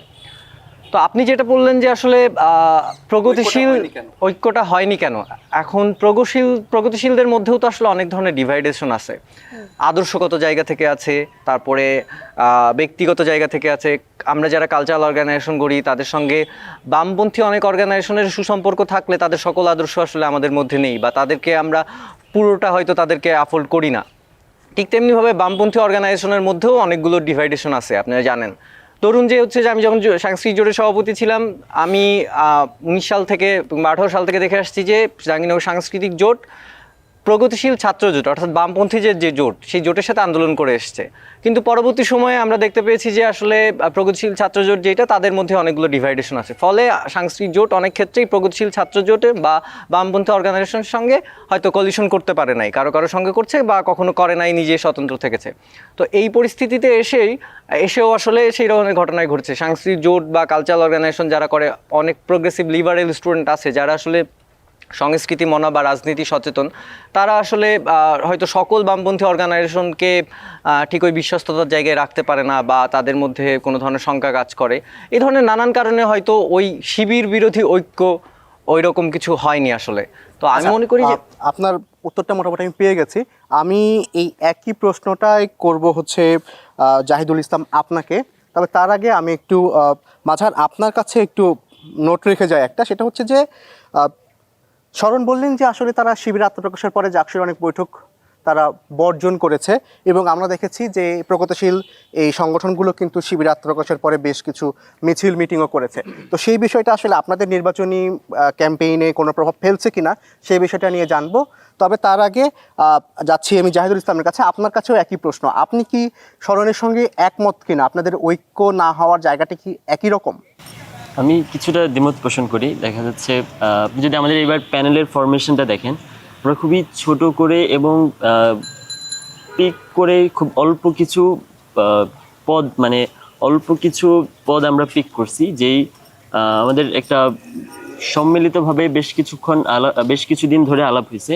শুরু থেকেই তফসিল ঘোষণার পর থেকেই বামপন্থী সংগঠনগুলোর সাথে আমরা নিয়মিত যোগাযোগ করে, বিশেষ করে ছাত্র ইউনিয়ন এবং ছাত্র ফ্রন্ট, আমরা দুইটা ছাত্র সংগঠনই বারবার নানান মাধ্যমে অ্যাপ্রোচ দিয়েছি, কিন্তু নানান ধরনের সংকীর্ণতা বা দৃষ্টিভঙ্গির সংকীর্ণতার জায়গা থেকে বিভিন্ন সংগঠনের এবং সংগঠনের ব্যক্তিদের ব্যক্তিগত আক্রোশের জায়গা থেকে ওই রকম একটা ঐক্য ফরমেশন সম্ভব হয়নি। তারপরে আমরা এবার যেটা করেছি সেটা জাতীয়ভাবে ঐক্যের আহ্বান জানিয়ে আমরা একটা সিম্বলিক প্যানেল দিয়েছি, যেখানে অন্যান্য বাম প্রগতিশীল সংগঠনগুলোর নেতারা যেই পদে লড়ছেন, আমরা সেই পদগুলো স্কিপ করে বাকি পদগুলোতে দেওয়ার চেষ্টা করেছি। তাই বলে কি মাত্র 25 জনের প্যানেলে আপনারা 5 জন নাম ঘোষণা করবেন? মোটামুটি প্রথম দিকে, অর্থাৎ টপ 10 আমরা যদি সিরিয়ালি ধরি, সেই পদগুলোতে অধিকাংশ পদেই আমাদের অন্যান্য যেই প্রগতিশীল সংগঠনগুলো আছে তাদের সংগঠনের সংগঠকরা যুক্ত এবং তারা ওই পদে লড়ছেন। তা আমাদের যেহেতু মোটোটাই এটা যে জাতীয়ভাবে ঐক্যের একটা আহ্বান জানাবো, যেখানে আমাদের যে প্রতিম সংগঠনগুলোকে ছাড় দিয়ে অর্থাৎ তাদের প্রতি ঐক্যের আহ্বান জারি রেখে একটা প্যানেল, এটা শুধুমাত্র ক্যাম্পাসে আমরা সীমাবদ্ধ রাখতে চাইনি। আমরা আমাদের সর্বোচ্চটুকু স্যাক্রিফাইস করেও চেষ্টা করেছি যাতে করে একটা ঐক্যের প্রয়োজন সবাইকে অনুভব করানো যায়, সেই হিসাবে আমরা আমাদের জায়গা থেকে সর্বোচ্চ চেষ্টাটুকু কিন্তু করেছি। শিক্ষার্থীরা তো বলছে যে আসলে আপনাদের জনবল কম বা আপনাদের অংশের প্রার্থী হওয়ার মতো যোগ্য লোক কম, সে কারণে আসলে আপনারা এরকম ছোট একটা প্যানেল দিয়েছেন। না, এটা আসলে ভুল ধারণা। আমাদের নিজেদের কমিটিতেই আমার প্রায় 17 জন কমরেড আছে, এবং আমার যে আরেকটি বন্ধুপ্রতিম সংগঠন ছাত্রফ্রন্ট, সেখানেও প্রায় 7 থেকে 8 জন সংগঠক আছেন। তো আমরা চাইলেই একটা প্যানেলের ফরমেশন দেওয়া যেত, সেই জায়গাটা আসলে ভুল দৃষ্টিভঙ্গি থেকেই এ ধরনের ধারণা পোষণ করে। এখানে বৈশাখী প্রথমেই বলেছেন তারা সুস্থ রাজনীতির ধারা চালু করতে চান, কিন্তু ক্যাম্পাসে ছাত্রদল, আমরা বিগত 4-5 বছর ধরেই রাজনৈতিকভাবে সক্রিয় থেকেছি বাম প্রগতিশীল সংগঠনগুলো, কিন্তু ক্যাম্পাসে ছাত্রদল 5 তারিখ পূর্বে তাদের যে সংগঠনের গাঠনিক অবস্থাটা ছিল সেখান থেকে প্রায় 100 টাইমস মুভ করছে আর কি। এখন তারা নিজেদেরকে বড় সংগঠন হিসেবে দাবি করতেছে, এবং এই যে 5 তারিখের পরে যতগুলো সংঘাত হয়েছে ক্যাম্পাসে, তার সবগুলো আমি একদম দায়িত্ব নিয়ে বলছি, তার সবগুলোই ছাত্রদলের অন্তঃকন্দল। আচ্ছা, আমি একটা প্রশ্ন করতে চাই। এই যে অন্তঃকন্দল চলমান রেখে এখন তারা পাওয়ারে নাই, এবং চারিদিকে দেখা যাচ্ছে যে সব দিকেই সবাই নিজ নিজ রাজনৈতিক মত প্রকাশের ব্যক্তি স্বাধীনতা চর্চায় অব্যাহত আছে, এবং বিশ্ববিদ্যালয়ের শিক্ষার্থীদের কল্যাণে কাজ করার চেষ্টা করছি। সেখানে তাদের অন্তঃকন্দল তো থামছেই না, বরং মাঝে মধ্যে সেটা মারামারি পর্যায়ে চলে যাচ্ছে। ক্যাম্পাসের ভেতরেও শুধু সীমাবদ্ধ না, ক্যাম্পাসের বাইরে গিয়েও তারা মারামারি করছে। সেই রকম পরিস্থিতিতে সেরকম একটা পরিস্থিতি এখন ছাত্রলীগের আবার একটা যেই কমন টেন্ডেন্সি ছিল যে বিরাজনীতিকরণ প্রক্রিয়া, আওয়ামী লীগের একটা মিশন ছিল, সেই মিশনে আবার অনেকে পা দিচ্ছে। এরকম একটা আশঙ্কার জায়গায় এরকম একটা মিশন আবার যদি কেউ চালু করে বিরাজনীতিকরণ, তাহলে তো ক্যাম্পাসে কেউ কোনো কথা বলতে পারবে না। ভবিষ্যতে শুধুমাত্র শোষক থাকবে, শোষকের বিরুদ্ধে যে কেউ একজন কথা বলবে সেরকম কেউ থাকবে না। আমি লাস্ট একটা পয়েন্ট অ্যাড করতে চাই। আমার বন্ধু সহপাঠী মাঝার ছাত্র শিবির বিশ্ববিদ্যালয়ের একাধিক সংগঠন, অনেকগুলো সংগঠন সামগ্রিকভাবে তাদের কার্যক্রম এবং তৎকালীন জাকসু এটার সাথে ইনভলভ ছিল। এরকম একটা ঐক্যবদ্ধ প্ল্যাটফর্ম যখন একটা সংগঠনের বিরুদ্ধে আপত্তি জানিয়েছে, একটা সোশ্যাল নর্মস তৈরি করছে, সেই নর্মসের এগেনস্টে তারা যখন বিশ্ববিদ্যালয়ে আবার এন্ট্রেন্স নিতেছে, সেই জায়গাতে তাদের এই নর্মস ব্রেকিংয়ের জায়গাটা থেকে তাদের কি একটা ন্যূনতম দায়িত্ব ছিল কিনা যে বিশ্ববিদ্যালয়ের অন্যান্য সংগঠনগুলোর সাথে বসে সেই বিষয়গুলো মিটিগেট করা। বিশ্ববিদ্যালয়ের সবগুলো সংগঠনের তাদের মতাদর্শিক দিকেও আমি 5 সেকেন্ড নিচ্ছি, মতাদর্শিক দিক থেকেও নানান অভিযোগ রয়েছে, এবং সেক্ষেত্রেও সংকট রয়ে গেছে যে 71 এবং 24 ইস্যুকে তারা বারবার কনফ্লিক্টের একটা জায়গায় রেখে তারপর 24কে হাইলাইট করে সেটা নিয়ে পুঁজি করে রাজনীতি করতে চায়। তাহলে 71-এর মতো একটা মহান বিষয়কে নেগলেক্ট করার মতো সাহস আসলে তারা কিভাবে করে, এবং তারা কিভাবে গণমুখী রাজনীতি করবে, আবার কল্যাণের কথা বলে। আমি একদম লাস্ট একটা সেন্টেন্স বলে শেষ করব, আপনারা কল্যাণটা করেন, গোপনে করেন না। ধন্যবাদ জাহিদুল ইসলাম আপনাকে। আমরা আসবো আপনাদের কাছে, আপনার কাছেও আসবো, তবে তার আগে আমি মাঝার আপনার কাছে একটা প্রশ্ন রেখে গেছিলাম যে আপনাদের সঙ্গে বৈঠকে বসতে চায় না, আপনাদের বিরুদ্ধে মিছিল হয়, আপনারা এই বিষয়গুলো কিভাবে দেখেন? নির্বাচনের কোনো প্রভাব থাকবে কিনা? নির্বাচনে এগুলোর কোনো প্রভাব নেই, তবে তাদের যেই আমাদের প্রকাশ্য কার্যক্রম দীর্ঘ সময় আমাদেরকে যে জোরপূর্বক, যেটা আমার বন্ধু জাহিদুল ইমান বলছিল যে আসলে একটা সবাই মিলে আমাদেরকে রাজনীতি বন্ধ করে দেওয়া হয়েছে, এবং সেটাকে আবার অনেক গ্লোরিফিকেশনের একটা ফ্রেমিংয়ে দেখাচ্ছেন। যদিও আমরা আগামীকাল যদি ক্যাম্পাসের শিক্ষার্থীরা আগামীকাল প্রগতিশীলদেরকে ক্যাম্পাসে বয়কটের ঘোষণা দেয়, সেক্ষেত্রে তাদের অবস্থান কি হবে আসলে সেটাও একটা ভাবনার বিষয়। সে জায়গা থেকে প্রকাশ্য আসার পর থেকে ওনারা যখনই আমাদের প্রতিবাদ জানিয়েছেন, আমরা কিন্তু সেটাকেও সাধুবাদ জানিয়েছি, কারণ এটা একটা গণতান্ত্রিক চর্চার জায়গা। তারা আসলে আমাদেরকে গ্রহণ করবে কি করবে না সেটার মতামত জানিয়ে দিতে পারেনি। অবশ্যই সে জায়গা থেকে তারাও তাদের মতামত জানাতে পারেন, আমাদের মতামত জানাতে পারি। কিন্তু বর্তমানে নির্বাচনী প্রেক্ষাপটে আমরা আসলে খুব প্র্যাকটিক্যাল, আমরা কি করতে চাচ্ছি তাও আমরা শিক্ষার্থীদের কাছে খুব ক্লিয়ার করছি, এবং আমরা তাদের সঙ্গে আমাদের কি অবস্থান, আমাদের কি মতাদর্শ সবগুলো ক্লিয়ার করছি, এবং আমরা সকল অনুষ্ঠানে তাদেরকেও ইনভাইট করছি। আমরা বন্ধুপ্রতিম সংগঠন যারা রয়েছেন স্টেকহোল্ডার সবাইকে এনগেজ করছি। আমি এখানে একটা প্রশ্ন, এটা হলো যে আপনি তো ছাত্র শিবির সমর্থিত প্যানেলের সবচেয়ে ইম্পর্টেন্ট ফেস, মানে আমরা শুনেছিলাম আপনি ভিপি পদে ইলেকশন করবেন, পরবর্তীতে আপনাদের দলের একজন আন্ডাররেটেড মানুষকে ভিপি হিসেবে বসান এবং আপনি সবচেয়ে ইম্পর্টেন্ট ফেস হিসেবে সেক্রেটারি ইলেকশন করছেন। আপনি একটু বলবেন যে আপনার সেক্রেটারি ইলেকশন করার পলিটিক্যাল গ্রাউন্ডটা কি? প্রশ্নটা একটু দ্বিমুখী ছিল। প্রথমত জিএস কেন, প্লাস কেন কন্ট্রিবিউশনের জায়গাটা। জিএস কেন, দেখেন এই জিএস এর সিদ্ধান্তটা অবশ্যই উনি যেখানে প্রথমত ভিপি যিনি নির্বাচন করছেন উনি অবশ্যই আমাদের ক্যাম্পাসের পরিচিত ফেস এই জায়গা থেকে যে উনি আমাদের প্রকাশ্য কার্যক্রমের পর প্রত্যেকটি প্রোগ্রামে আসলে উনি কন্ট্রিবিউশন রেখেছেন, অংশগ্রহণ করেছেন। সেক্ষেত্রে আমাকে আসলে আপনাদের কমিটির মেম্বার না, না কমিটি মেম্বার 14 জনের কমিটি মেম্বার হওয়া, আপনারা এমন একজনকে সিলেক্ট করছেন যে আপনার 14 জনের কমিটিতে আসার যোগ্যতা অর্জন করতে পারেন না। যোগ্যতা অর্জন, হ্যাঁ যোগ্যতা, কিন্তু তিনি কি শিক্ষার্থীদের গ্রহণযোগ্যতা অর্জন করার জন্য নির্বাচন করতে পারেন না? ভিপি হিসাবে তার নাম ইন্ট্রোডিউস করার আগে শিবিরের সাথে সে আছে এরকম কোন জায়গায় আমরা তার নাম দেখিনি। আপনারা কেন এরকম আমাদের যে স্ট্রাকচার, আমাদের ভিপি হিসাবে আনলেন? আমি ওনার সঙ্গে একটু অ্যাড করি, সেটা হচ্ছে যে আমি আপনাকে প্রথমে বলেছিলাম যে আপনার কাছে একটা প্রশ্ন রেখে গেছি যে 1 বছরের পরও আপনারা কেন আসলে কে আপনাদের মতাদর্শে আছেন বা কারা কারা আপনার দলের সঙ্গে জড়িত সেই বিষয়টা প্রকাশ্যে আনছেন না, এবং তারই ফলশ্রুতিতে কিন্তু আসলে এই যে আপনাদের ভিপি প্রার্থীকে নিয়ে প্রশ্ন উঠছে, এটা নিয়ে আপনি কি বলবেন?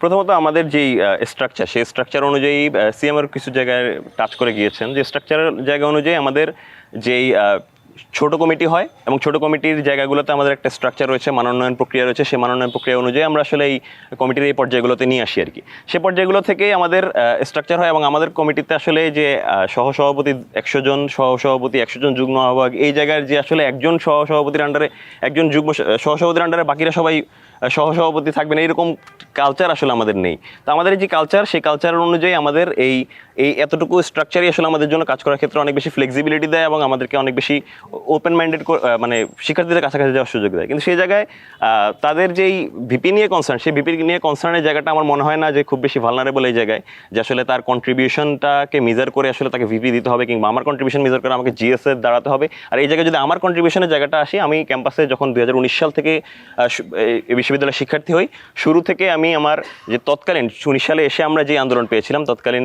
উপাচার্যের দুর্নীতি বিরোধী আন্দোলন, সেই দুর্নীতি বিরোধী আন্দোলন থেকে শুরু করে যতগুলো আন্দোলন ছিল, পরিবেশ রক্ষার আন্দোলন, নিপীড়ন বিরোধী আন্দোলন কিংবা অন্যান্য যতগুলো আন্দোলন রয়েছে, সামাজিক আন্দোলন, সবগুলোর সাথে আমি সক্রিয়ভাবে যুক্ত ছিলাম। বিশ্ববিদ্যালয়ের সামাজিক, রাজনৈতিক, কালচারাল যে সংগঠনগুলো ছিল সেগুলোর সাথে সক্রিয়ভাবে অংশ ছিলাম এবং সর্বশেষ জুলাই আন্দোলনে আমি এখানে প্রত্যক্ষ ভূমিকা রেখেছি এবং আমার যে জায়গাগুলো ছিল, আমার এখানে ম্যান পাওয়ার রিসোর্সমেন্ট করা, মেডিকেলে আমার কন্ট্রিবিউশনটা রাখা, মেডিকেল সেক্টরটা দেখা, আমাদের সবগুলো কাজগুলো ভাগ করা ছিল ছাত্র শিবিরের সংগঠনের পক্ষ থেকে। সেই জায়গাগুলোতে আমি প্রত্যক্ষ ভূমিকা রাখার চেষ্টা করেছিলাম এবং পরবর্তীতে এই ক্যাম্পাসে যখন যে কোনো প্রকার আন্দোলনের ভূমিকা রাখার জায়গা ছিল, সেই ভূমিকাগুলো রাখার জায়গাগুলোতে আমি খুব ভূমিকাটাকে সামনে থেকে মাঠে থেকে নাকি শিবিরের গুপ্ত মডেলে পেছন থেকে কাজ করে? না, অবশ্যই আমি সামনে ছিলাম, আমি বিশ্ববিদ্যালয়ে ছিলাম। আমার যারা আন্দোলনে অংশগ্রহণ করেছে তারা প্রত্যেকে আমাকে দেখেছে এবং ইভেন যিনি প্রশ্ন করেছেন তার সাথে আমার দেখা হয়েছে, কিন্তু শিবির পরিচয়ে তখনও আমাদের কিন্তু ছাত্র শিবিরের রাজনীতি প্রকাশ্য কার্যক্রম ছিল না। সে জায়গায় আমার ছাত্র শিবিরের ট্যাগ নিয়ে সামনে আসার যে সংগঠনকে 32 বছর বিশ্ববিদ্যালয়ের শিক্ষার্থীরা বিশ্ববিদ্যালয়ের পেরিফেরি দেখেন নাই, সেই সংগঠনকে গত 1 বছরে শুধুমাত্র পানির পাম্প আর উপবৃত্তি দেওয়ার মাধ্যমে শিক্ষার্থীরা তাকে ভিপি বা জিএস হিসেবে সিলেক্ট করে নিবে। ওকে, আমরা আসবো এই প্রশ্নটা। আমি এই জায়গায় আসতে চাই, একটু আমরা আপনার প্রশ্ন নিতে চাই এবং তারপর আপনি প্রশ্ন করবেন। সেটা হচ্ছে যে ছাত্র শিবিরের যে জিএস প্রতিনিধি আছে তার কাছে আমার একটা ছোট্ট প্রশ্ন, সেটা হচ্ছে যে উনি বললেন যে 19 সালে যে উপাচার্য বিরোধী দুর্নীতি যে আন্দোলন হয়েছিল, উপাচার্যের দুর্নীতি বিরোধী আন্দোলন, সেই আন্দোলনের সঙ্গে উনি যুক্ত ছিলেন। আমি জানি না যে ওনারা কতটুকু যুক্ত ছিলেন, কিন্তু এই আন্দোলন জাহাঙ্গীরনগর সাংস্কৃতিক জোট সহ যারা প্রগতিশীল বা বামপন্থী অর্গানাইজেশন এই আন্দোলনের নেতৃত্বে ছিল, সেই জায়গায় কিন্তু আমাদের কালচারাল অর্গানাইজেশনের অনেক নেতৃবৃন্দকে মার খেতে হয়েছে ছাত্রলীগের হাতে।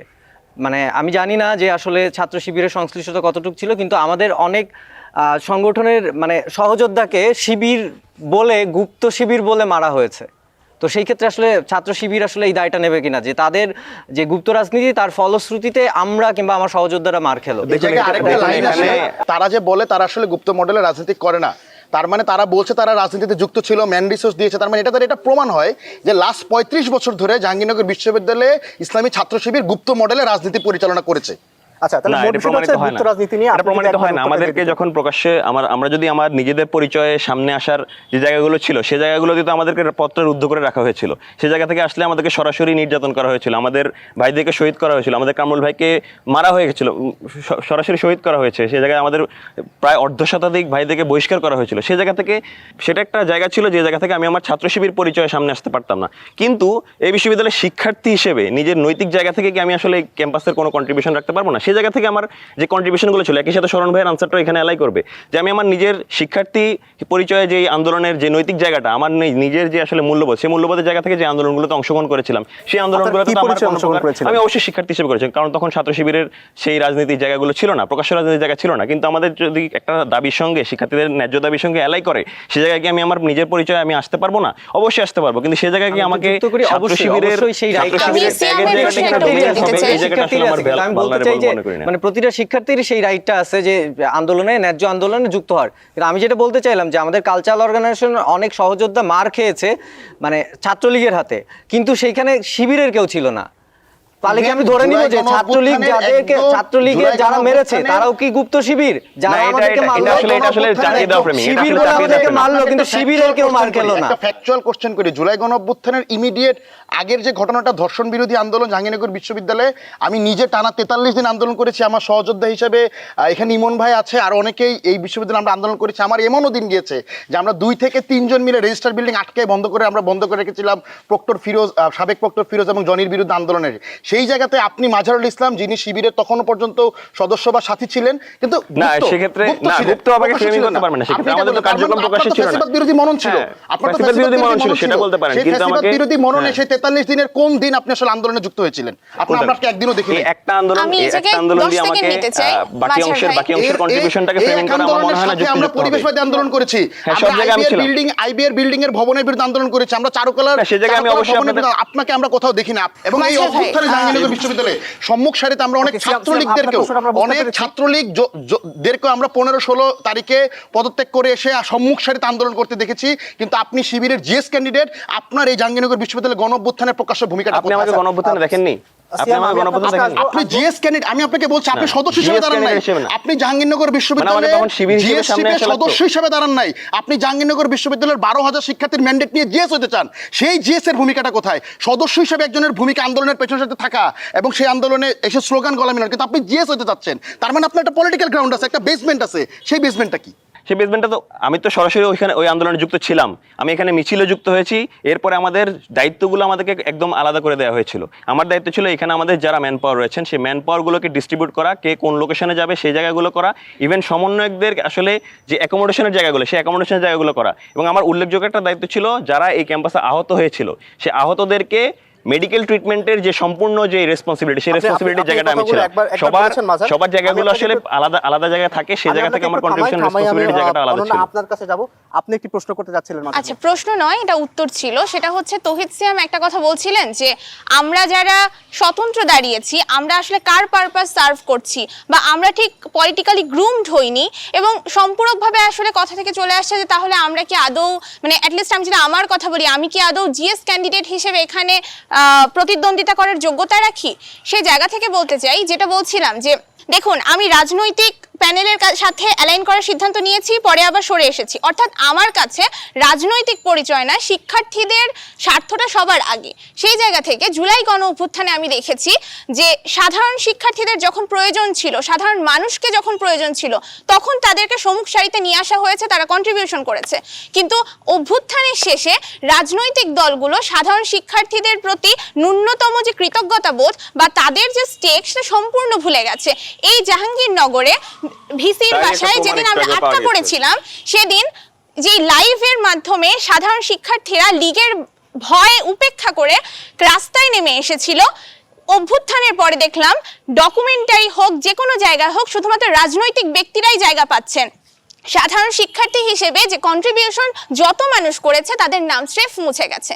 সেই জায়গা থেকে আমার কাছে মনে হয়েছে একাত্তরের মতো কি 24টি answerটা দিই। ব্যক্তিগত তার চেষ্টা করা মাঝখানে আমার হচ্ছে? কাছে মনে হয়েছে যে রাজনৈতিক প্যানেলে বিলং করার চেয়েও সবচেয়ে গুরুত্বপূর্ণ সাধারণ শিক্ষার্থীদের কণ্ঠস্বর যেন আর কোনোভাবেই হেরে না যায়, তাই সাধারণ শিক্ষার্থীদের একজন হিসেবে এখানে সামনে এগিয়ে আসা, সাধারণ শিক্ষার্থীরাই নির্বাচন করুক তারা কাকে প্রতিনিধি হিসাবে চায়।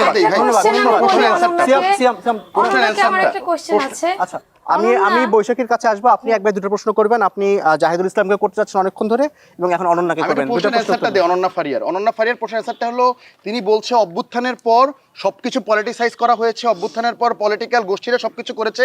এত কিছু দেখার পরেও আজকে থেকে মাত্র 15 দিন আগে দেওয়া ছাত্র দলের কমিটি, যেটা একটা পলিটিক্যাল কমিটি, যেটা এত কিছু সে দেখেছে, সেই কমিটিতে সেদিন নিজের ইচ্ছায় নাম লিখিয়েছেন, পলিটিক্যাল হয়েছেন। তার মানে তার আগের দেখা এতক্ষণ ধরে পলিটিক্যাল সংগঠনগুলোকে যে দায় দিল, তার মানে কি সেই দায় তখন যখন তিনি ছাত্র দলের কমিটির প্যাডে যখন নিজের নাম সৈয়দা অনন্যা ফারিয়া লিখিয়েছেন, তখন কি তার মাথায় ছিল না যে অভ্যুত্থানের পরে পলিটিক্যাল পার্টিগুলো কি করেছে, অভ্যুত্থানের পর পলিটিক্যাল পার্টিগুলো সবকিছু কুক্ষিগত করেছে? এটা তার ভাষ্য মতে। তাহলে এত দায় দেওয়ার পরে তিনি নিজে কেন আজকে থেকে জাস্ট 15 দিন আগে দেওয়া ছাত্র দলের কমিটিতে নিজের নাম লিখিয়েছিলেন? এর উত্তরটা আসলে খুবই সিরিয়াস। সেটা হচ্ছে, দেখুন, আপনি 16 বছর একটা রেজিমকে দেখেছেন তারা গণতন্ত্রের নামে স্বৈরাচার করে যাচ্ছে, আপনি সেটা মাথা নত করে মেনে নেননি, আপনি রাস্তায় নেমেছেন, পরিবর্তন চেয়েছেন। আমিও মূলধারার রাজনীতিতে এসেছি, যেই বদনাম দেখছি, যেই চর্চা দেখছি, গণতন্ত্রকে হারিয়ে যেতে দেখছি, আমি সেই পরিবর্তন আনতে চেয়েছি। এবং সেই পরিবর্তনের জায়গায় আমি এতটাই শক্ত অবস্থান রাখি যে আমার কাছে মনে হয়েছে রাজনৈতিক সুবিধা, যে কোনো সাপোর্ট, সব কিছুর ঊর্ধ্বে ওয়ান ম্যান আর্মি হয়েও আমি ক্যাম্পাসের স্টুডেন্টদেরকে প্রতিনিধিত্ব করার জায়গায় এগিয়ে আসব। তারাই আমার সাপোর্ট, তারাই আমার। এটা শুধু বুঝতে পারলেন তখন যখন ছাত্রদল আপনাকে সেক্রেটারি ক্যান্ডিডেটে মনোনয়ন ফরম্যাটটা দেয় নাই, তার আগে বুঝতে পারেন নাই, তারপরেও বুঝতে পারেন নাই, তখনই বুঝতে পারছেন। আমরা একটু জাকসু নির্বাচনে ইস্যুতে ফিরতে চাই। তো সিয়াম, আপনার কাছেই সেটা হচ্ছে যে এই যে গণতান্ত্রিক ছাত্র সংসদ নির্বাচনে আপনাদের যে সংগঠন, আপনি বলছেন 57 জন মেম্বার আপনাদের সংগঠনে, তার মধ্যে শুধুমাত্র আপনি দলীয় সমর্থনে, বাকিরা সাধারণ সম্ভবত তারা পদত্যাগ করেছেন। আপনার কাছে কি মনে হয় এই যে আপনাদের যে দল থেকে বেরিয়ে গিয়ে স্বতন্ত্র দাঁড়াচ্ছেন, এতে কি আসলে এটা নির্বাচনের উপর প্রভাবটা কেমন পড়বে? আপনাদের ভোটগুলো আসলে ভাগ হয়ে যাবে কিনা? না, নির্বাচনের উপর আসলে এটার প্রভাব নেই। এটা আগে আমরা ক্লিয়ার করেছি যে ছাত্রদল যেরকম বলেছে যে তাদের আসলে অনেকগুলো ক্যান্ডিডেটের ভিতরে একজনকে বাছাই করতে হয়েছে। আমরা মনে করি যে জুলাই গণঅভ্যুত্থানের পরে এই গণঅভ্যুত্থান আমাদের ভিতরে একটা নেতৃত্ব গুণাবলী তৈরি করেছে অনেক শিক্ষার্থীর ভিতরে, এবং সবাই নেতৃত্বস্থানীয় জায়গায় যাওয়ার জন্য যে যোগ্যতা, সেই যোগ্যতাটা তারা আসলে আই হেড পলিটিক্স থেকে বের হয়েছে, তার যোগ্যতাটা অর্জন করেছে। তো আমাদের 2 থেকে 3 জন যারা একই পদের জন্য লড়াই করছিলেন, সেখানে খুব স্বাভাবিকভাবেই দল সব রকম বাছবিচার করে একজনকে সিলেক্ট করেছে, এবং বাকি 2 জনের ভিতরে একজন পদত্যাগের ঘোষণা দিয়েছে ফেসবুকে। কোনো অফিসিয়াল পদত্যাগপত্র আমরা এখন পর্যন্ত পাইনি, আমি সংগঠনের সদস্য সচিব, সেই জায়গা থেকে আসলে সেটা নিয়ে কোনো বক্তব্য নাই। এবং আরেকজনকে আমরা নিজেরা সমর্থন দিয়েছি এজিস ক্যান্ডিডেট হিসেবে। সমর্থনটা এই জায়গাটা থেকে, সে যে আলাদা স্বতন্ত্র ইলেকশন করছে, এটার জন্য দল থেকে তাকে কোনো পানিশমেন্ট দেওয়া হয় নাই, এটার জন্য তাকে দল থেকে বের করে দেয় না। কারণ আমরা মনে করি জুলাই গণ অভ্যুত্থানের জায়গা থেকে তিনি গণতান্ত্রিক ছাত্র সংসদের হাত ধরে পলিটিক্স শিখেছে, তিনি গণতান্ত্রিক ছাত্র সংসদের হাত ধরে সংগঠনটা শিখেছে।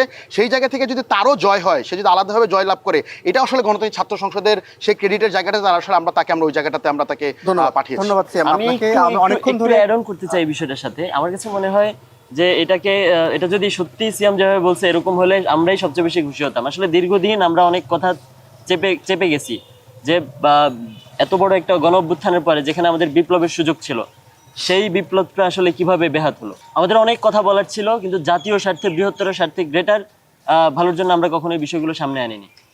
আমার কাছে মনে হয়েছে অভ্যুত্থানের পরপর একটা নির্দিষ্ট গোষ্ঠী তারা হালুয়া রুটির ভাগে চলে গেছে, এবং পরবর্তীতে তাদের দলে কাকের মতো ভিড় জমায় সেই হালুয়া রুটির ভাগ নেওয়ার জন্য। আমরা দেখেছি বিশ্ববিদ্যালয়ে যে হেঁটে হেঁটে ক্লাসে যেত, সে হচ্ছে রয়্যাল এনফিল্ড নিয়ে বিশ্ববিদ্যালয়ে চলাফেরা করে।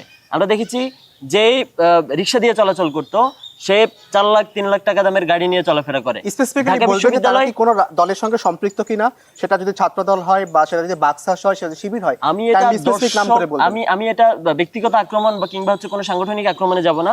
দর্শক এবং বিশ্ববিদ্যালয়ের শিক্ষার্থীরা তারা খুবই সচেতন। একজন মানুষ যখন বিশ্ববিদ্যালয়ে ভর্তি হয়, তার এইটুক পলিটিক্যাল সচেতনতা তৈরি হয় যে আসলে কারা অভ্যুত্থানের পরে হালুয়া রুটির ভাগাভাগি শুরু করছে, কাদের পকেটে হচ্ছে মানি ব্যাগে আগে টাকা ছিল না, এখন মানি ব্যাগ রাখে না, কার্ড ইউজ করে, কারা হচ্ছে এখন ঢাকায় যাওয়া প্রয়োজন হলে আগে হচ্ছে বাসে, লোকাল বাসে যেত বা ক্যাম্পাসের বাসের জন্য অপেক্ষা করতো, কারা এখন উবার কল করে ইনস্ট্যান্ট। এই পরিবর্তনগুলো বিশ্ববিদ্যালয় নোটিস করে। কারা আগে হচ্ছে 600 টাকা দামের পাঞ্জাবি পরতো আর এখন ইলিয়ানের পাঞ্জাবি পরে ঘুরে বেড়ায়? এই বিশ্ববিদ্যালয়ের শিক্ষার্থীরা এগুলো বোঝে। এই জায়গাটা থেকে বিশ্ববিদ্যালয়ের শিক্ষার্থীরা তো পুরো অভ্যুত্থানের উপর আস্থা হারিয়েছে। আমি অনন্যার কথাটার পরিপ্রেক্ষিতে আসতে চাইছি বিষয়টা, যে অনন্যা বলছে রাজনৈতিক সংগঠনগুলোর ম্যাক্সিমাম পদত্যাগ করে চলে আসছে। তারা হালুয়া রুটির ভাগের জন্য বসেছিল না। আমরা ছিলাম বাই নেম পলিটিক্যাল সংগঠন, দুইটা সংগঠন ছিল জাহাঙ্গীরনগরের সমন্বয়ক, একটা হচ্ছে বাংলাদেশ ছাত্র ইউনিয়ন, আরেকটা হলো ছাত্র ফ্রন্টের। ছাত্র ফ্রন্ট সে নিজেই পদ দিতে চায়নি, এজন্য সে আগেই ছিল না। ছাত্র ইউনিয়ন বাই নেম পোস্টে ছিল, ছাত্র ইউনিয়ন সবাই পদত্যাগ করে চলে আসছে। আমরা সেই হালুয়া রুটির ভাগে যাইনি, আমরা রাষ্ট্রের বিভিন্ন পদের জন্য তদবির করিনি, আমরা বিশ্ববিদ্যালয়ের শিক্ষকদের বিভিন্ন জায়গায় ভিসি বানাবো বলে তাদের থেকে টাকা পয়সা নেয়নি। আমরা সেই জায়গা থেকে নিজেদেরকে দায়বদ্ধ মনে করছি শহীদদের কাছে এবং যারা আহত গাজী আছে তাদের কাছে। আপনি রাজনৈতিক ধন্যবাদ খুব স্পেসিফিক একটা গ্রুপ ব্যবহার করবেন। জাহিদুল, আমি আসবো আপনাদের কাছে আবার, এবং বিষয়টা নিয়ে ভাবতে বলবো আমি সিয়ামকে, যে আসলে কি শিক্ষার্থীদের আস্থা উঠে গেছে যারা জুলাই অভ্যুত্থানে সম্মুখ সারিতে ছিল, এবং আসলে কি এরকম রুটি হালুয়ার ভাগ হচ্ছে কিনা। তবে আমি আসবো আপনার কাছে, তবে তার আগে আমি যেতে চাচ্ছি শাকিল আলীর কাছে। আপনার কাছে জানতে চাই যে আপনি আসলে যদি নির্বাচনে যেতেন, জিএস হন, তাহলে আপনি প্রথমে কোন কাজটি করবেন এবং আপনার ইস্তেহারে আসলে আপনি কোন কোন বিষয়গুলোর দিকে অগ্রাধিকার দিচ্ছেন? আমি আপনাকে বলবো যে একটু 1 মিনিটের মধ্যে খুব সংক্ষেপে বলার জন্য। বিগত 6 মাস থেকে আমার একটা চাওয়া পাওয়া ছিল, আন্দোলনের পর থেকেই আমার একটা চাওয়া পাওয়া ছিল যে জাকসুটাকে যে কোনো মূল্যে আমরা সবাই মিলে, দল বদ নির্বিশেষে সবাই মিলে কি করবো, জাকসুটাকে কার্যকর করবো, জাকসুটাকে চালু করব। যেহেতু দীর্ঘ 32 বছর থেকে জাকসু বন্ধ আছে, তো সেই জায়গা থেকে আসলে আমাদের সবারই চাওয়া, পানের দাবি ছিল জাকসু নির্বাচন করা। এক্ষেত্রে আমি আসলে জয় পরাজয়ের চেয়ে বড় কথা হচ্ছে যে আমার চাওয়াটা হচ্ছে জাকসুটাকে কার্যকর করা। আর তারপরে যদি আমি নির্বাচিত হই, সেক্ষেত্রে আমার প্রথম দাবি থাকবে হচ্ছে জাকসুটাকে যাতে প্রতি বছর জাকসুটাতে মানে এটা চালু থাকে আর কি, এটা একটা দাবি। দ্বিতীয় দাবি হচ্ছে আমার দ্বিতীয় যে ইয়েটা ছিল ইস্তেহারে যেটা থাকবে, সেটা হচ্ছে যে গণরুম কালচার যেটা আর কি, গেস্ট রুম কালচার যেটা আছে। আপনারা দেখেছেন যে আমরা প্রায় 5 থেকে 6 হাজার শিক্ষার্থীর একটা গণস্বাক্ষর নিয়েছিলাম যে আমাদের হল ক্যাম্পাসে ছাত্র রাজনীতি থাকবে কি থাকবে না। সেখানে আমরা দেখেছি প্রায় 5,500-এর উপরে আমরা গণস্বাক্ষর পেয়েছি যে তারা এই হলগুলোতে ছাত্র রাজনীতি বা ক্যাম্পাস ছাত্র রাজনীতি তারা চায় না। সেই জায়গা থেকে আমরা ইউনিভার্সিটি প্রশাসনকে জানিয়েছি। এরপরও আমরা দেখেছি যে এর এত কিছুর পরে আমরা দেখছি যে ছাত্র রাজনীতি বরং বন্ধ হচ্ছে না, আমরা দেখছি আরও বেশি অনেক বেশি মানে লেজুরবৃত্তি শুরু হয়ে গেছে জায়গা থেকে। তো আমি চাই যে শিক্ষার্থীরা যে জিনিসটা চায় না, যেটা গ্রহণ করছে না, অর্ধেকের বেশি শিক্ষার্থী, প্রায় 80% শিক্ষার্থী যেখানে চাচ্ছে না যে লেজুরবৃত্তি রাজনীতি হলগুলোতে থাক, তারপরেও তাদের মানে মতামতকে চাপিয়ে দিয়েও কি করছে, তারা যে রাজনীতি কন্টিনিউ করার চেষ্টা করছে। আমি এই বিষয়টাকে মানে বন্ধ করতে চাই। জাকসু এবং পলিটিক্যাল যে পার্টিগুলো আছে তাদের যে একটা হস্তক্ষেপ, এটাকে আমি এখান থেকে দূরে রাখতে চাই। কেননা আমরা দেখেছি যে জাকসু নির্বাচন এর আগে বন্ধ ছিল, এর মূল কারণ কারা ছিল? সাধারণ শিক্ষার্থীরা ছিল না। দেখেছি পলিটিক্যাল পার্টি যারা ছিল তারাই কিন্তু এই কাজটার সাথে প্রত্যক্ষ পরোক্ষভাবে তৈরি করতেছে বিষয়টা। এছাড়া আমরা দেখেছি বিশ্ববিদ্যালয়গুলোতে যত অকারেন্স হচ্ছে, আমি দেখেছি চাঁদাবাজি থেকে শুরু করে, আমরা দেখেছি চাঁদাবাজি, গেস্ট রুম কালচার, ধর্ষণ থেকে শুরু করে খুন, প্রত্যেকটা কাজে আমরা কাকে দেখছি এই পলিটিক্যাল একটা অ্যাফিলিয়েন্স আমরা খুঁজে পাচ্ছি সেখান থেকে আর কি। তো আমি মনে করি সাধারণ শিক্ষার্থী যারা আছে তারা যদি জাকসুতে আসতে পারে, আমি যদি আসতে পারি, তাহলে কি হবে, আমাদের চাওয়া পাওয়া থাকবে শিক্ষার্থী চাওয়া পাওয়াটা কি সেটা নিয়ে কাজ করা। আমি একটু আসতে চাই তানজিলা হোসেন বৈশাখী আপনার কাছে। সেটা হচ্ছে যে আপনাদের দলের মধ্যেই আসলে একরকম একটা বিভক্তি দেখা যাচ্ছে যে আপনার দলের একজন নেত্রী তিনি আসলে স্বতন্ত্র হিসাবে জিএস প্রার্থী হয়েছেন, পদপ্রার্থী হয়েছেন, এবং আপনিও আপনার দলের পক্ষে আসলে জিএস প্রার্থী হিসাবে আমাদের সাথে কথা বলছেন। তো এই যে এই বিভক্তিটা আসলে ভোটের মাঠে কিরকম প্রভাব ফেলবে? আচ্ছা, আপনার প্রশ্নের উত্তর দেওয়ার আগে আমি ইমন ভাইকে একটু প্রশ্ন করতে চাই। প্রথমেই ইমন ভাইয়ের আমি 2টা স্টেটমেন্ট দিব, কোট করব। ভাই বলেছেন এই ক্যাম্পাসে 5 তারিখের পর যত সহিংসতা হয়েছে ছাত্রদল জড়িত ছিল, এবং আরেকটা জায়গায় ভাই বলেছেন যে ক্যাম্পাসে 5 তারিখের পর একটি নির্দিষ্ট গোষ্ঠী রুটি ভাগাভাগিতে ব্যস্ত ছিল, কিন্তু ভাই নামটা বলেননি। প্রথমে আমি খুবই প্রাউড ফিল করি ভাই ছাত্রদলের নামটা বলতে পেরেছেন। আপনি নির্ভয়ে যেন বলতে পারেন, তার জন্যই আমাদের রাজনীতি করা, যেন নির্দিষ্ট গোষ্ঠী বলতে না হয়।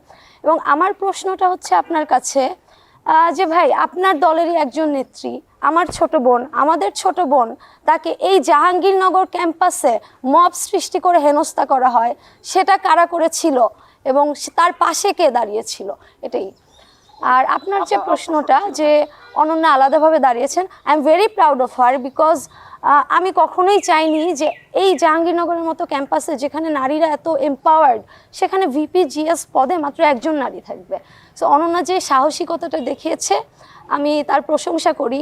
আমি আশা করি সেই সাহসিকতা বাংলাদেশের প্রত্যেকটা নারীর মধ্যে থাকবে। এখন আমি শুরুতে একটা কথা বলেছি, বাংলাদেশ জাতীয়তাবাদী ছাত্র দল বলেন, বাংলাদেশ জাতীয়তাবাদী দল বলেন, আমাদের দলের ভেতর মত প্রকাশের স্বাধীনতা প্রচুর। আপনি দেখবেন আমার যে পার্সোনাল অপিনিয়ন তার সাথে একজন অন্য কারোর সাথে নাও মিলতে পারে, আবার আরেকজনের সাথে হয়তো মিলতেও পারে, সেটা আমাদের ব্যক্তি স্বাধীনতার ব্যাপার। তো অনন্যা জিএস পদে প্রার্থী হতে চেয়েছিলেন, তিনি সেটা পাননি। তার কাছে অপশন আছে স্বতন্ত্র হিসেবে দাঁড়ানোর, তিনি কেন দাঁড়াবেন না? অবশ্যই দাঁড়ানো উচিত। তাহলে আমাদের মধ্যেই তো মানে শিক্ষার্থীরা বেশি প্রার্থী পাবেন, তাদের মানে তাদের যে নির্বাচিত জিএস তাকে নির্বাচিত করার। সো এটা শিক্ষার্থীদের জন্য ভালো হয়েছে। আমার মনে হয় এটা একটা সুষ্ঠু গণতান্ত্রিক চর্চার একটা উদাহরণ। যাক, এটা খুব ভালো লাগলো যে আপনারা এটাকে আসলে একটা উদারতা হিসাবে নিচ্ছেন। আমি বৈশাখীর কাছে আরও একটি প্রশ্ন রাখতে চাই, সেটা হচ্ছে যে কিছুদিন আগে আপনাদের হল কমিটিগুলো আপনারা প্রকাশ করেছেন, সেই সঙ্গে আপনাদের শাখা কমিটি আপনারা বর্ধিত করেছেন, কিন্তু অভিযোগ আছে যে ছাত্রলীগের নিষিদ্ধ ছাত্রলীগের নেতাকর্মীরা আপনাদের এই হল কমিটিগুলোতে আসলে পদ পাচ্ছে। এটা কি আসলে জাকসুতে মানে ছাত্রলীগের যে ভোট ব্যাংক, সেই ভোট ব্যাংকটা দখল করার, নাকি এটাকে আসলে আপনারা নর্মালাইজেশন করছেন? না না না, এরকম কিছুই না। দেখুন, তৌহিদ সিয়াম যেটা বলেছে যে একজন মানুষ ছাত্রলীগ করেছে, কিন্তু জুলাই গণ অভ্যুত্থানে তিনি আমাদের সাথে এক হয়েছিলেন। তো সারা জীবন ছাত্রলীগ করেছে বলে সারা জীবন তো আমি তাকে বাদ দিয়ে দিতে পারবো না, তাকে রিকনসিলিয়েশনের সুযোগটা দিতে হবে। সে অতীতে যা করেছে সেটা যেন অনুতপ্ত হয়েছে, যেটা জুলাই আন্দোলনে যেটা তার জন্য একটা ছিল সেটা হতে পারে। সেই সাথে আমরা এটাও বলেছি তার অতীতে যেসব অপকর্ম ছিল সেগুলোর যদি কোনো কমপ্লেন থাকে অফিসিয়ালি যেন কমপ্লেন করা হয়। আমার সংগঠন, আমি নিজে ব্যবস্থা নিব, নিজে আন্দোলন করব, তার যেন সকল শিক্ষার্থীদের প্রতি যেসব অবিচার যদি করে থাকে সেটার বিরুদ্ধে ব্যবস্থা নেয়ার।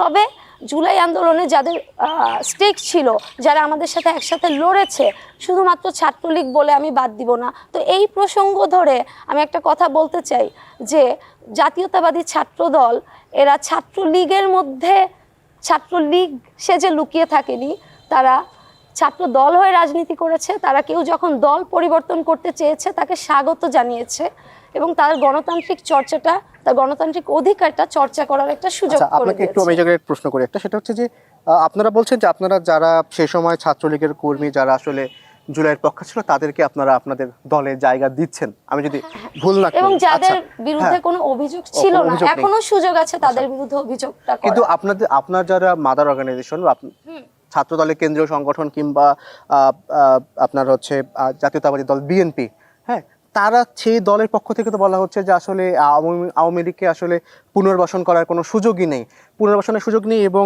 যেটা হয়েছে যে ঢাকা ভার্সিটিতে যখন আমরা দেখলাম হল দিল এবং যাদের বিরুদ্ধে ছাত্রলীগের রাজনীতি করার অভিযোগ উঠলো তাদেরকে তো আবার মানে রাতারাতি আবার তাদেরকে সরিয়ে দেওয়া হলো, সে হল কমিটি থেকে তাদেরকে না না, বহিষ্কার করা ওই হলো। যে বললাম না, আওয়ামী লীগকে কেন পুনর্বাসন করবে? আওয়ামী লীগ তো একটা আইডিওলজি। আওয়ামী লীগ তো সার্জিস আলমও করেছে, তাই না?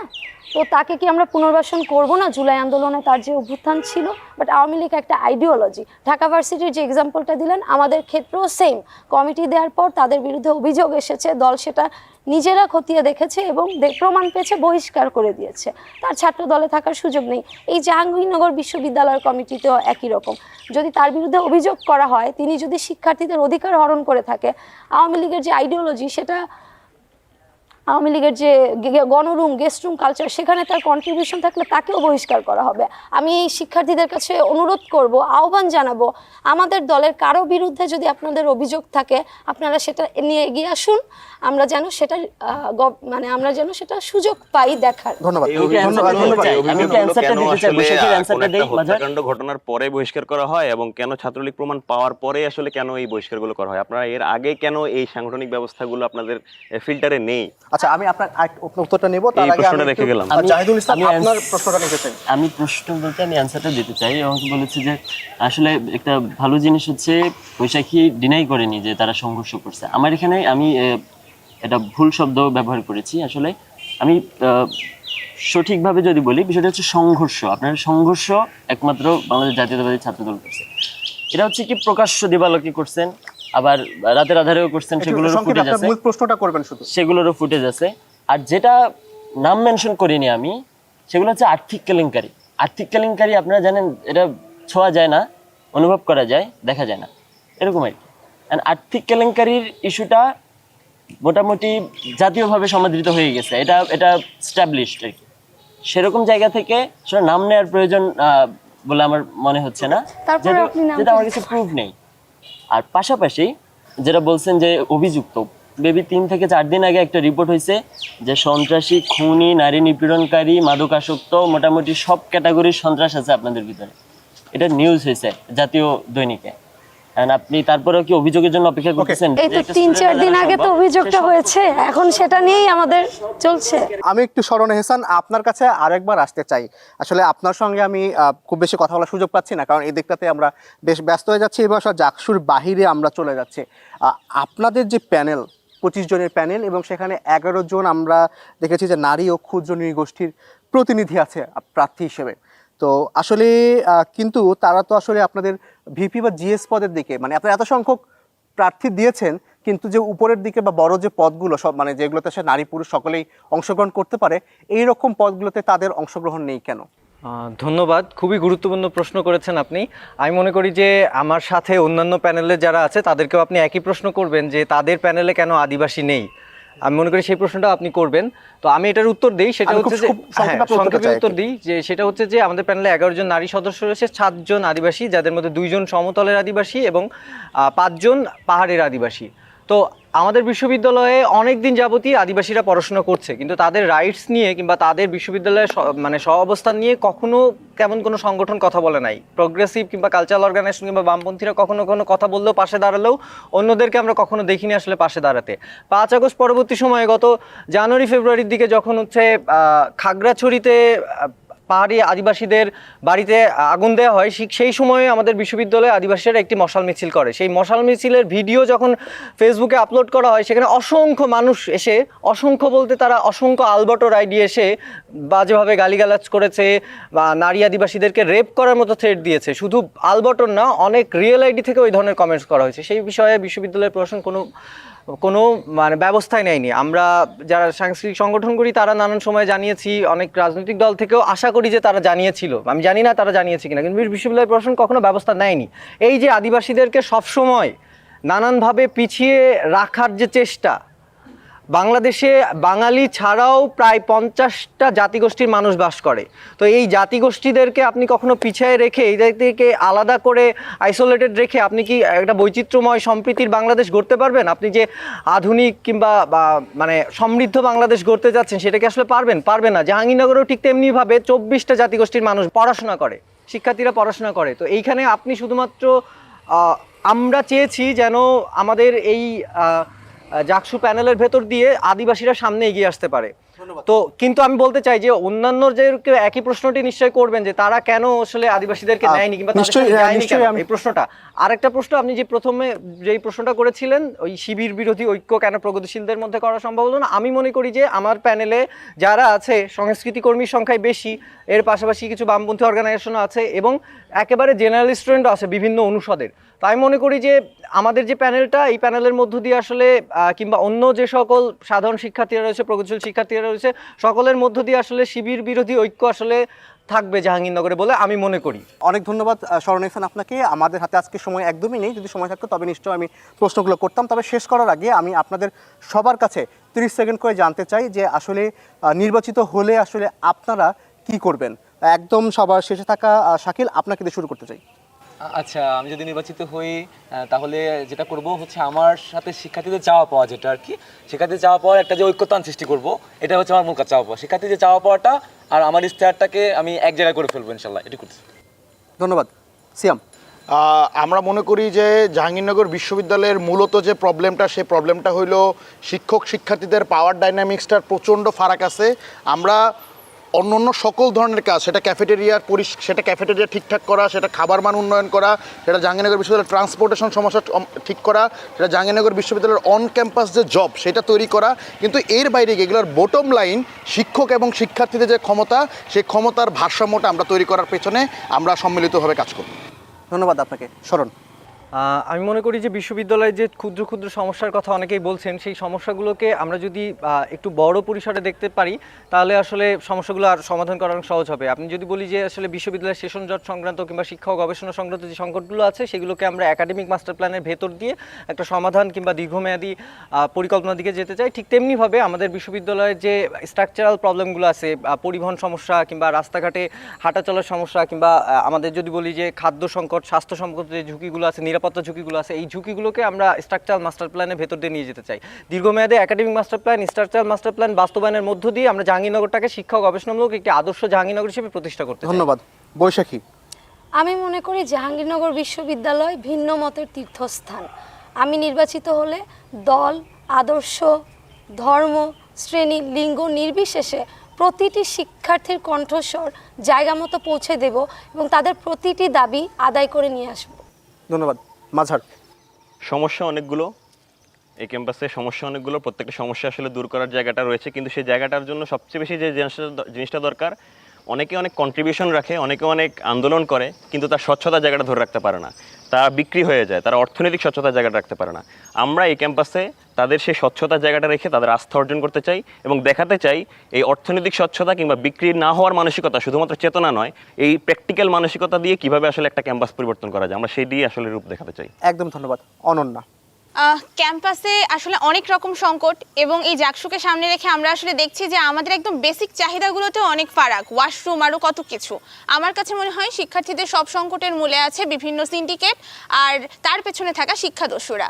সেই শিক্ষাদস্যু এবং সিন্ডিকেটদের বিরুদ্ধে আসলে সিনেটে যদি প্রতিনিধিত্বের সুযোগ পাই, শিক্ষার্থীদের কণ্ঠস্বর হয়ে উঠতে চাই এবং এই কাজের মধ্য দিয়ে শিক্ষার্থীদের স্বার্থ এবং শিক্ষার্থীদের অধিকারকে সবার আগে এই ক্যাম্পাসে প্রতিষ্ঠা করতে চাই। ধন্যবাদ। সবশেষ জাহিদুল? একজন শিক্ষার্থী যখন বিশ্ববিদ্যালয়ে পা রাখে তখন তার মেধা, মনন, জীবনী শক্তি ধ্বংস করে দেওয়ার জন্য যতগুলো কম্পোনেন্ট প্রয়োজন বিশ্ববিদ্যালয় সবগুলো সুন্দর করে অ্যারেঞ্জ করে রাখছে।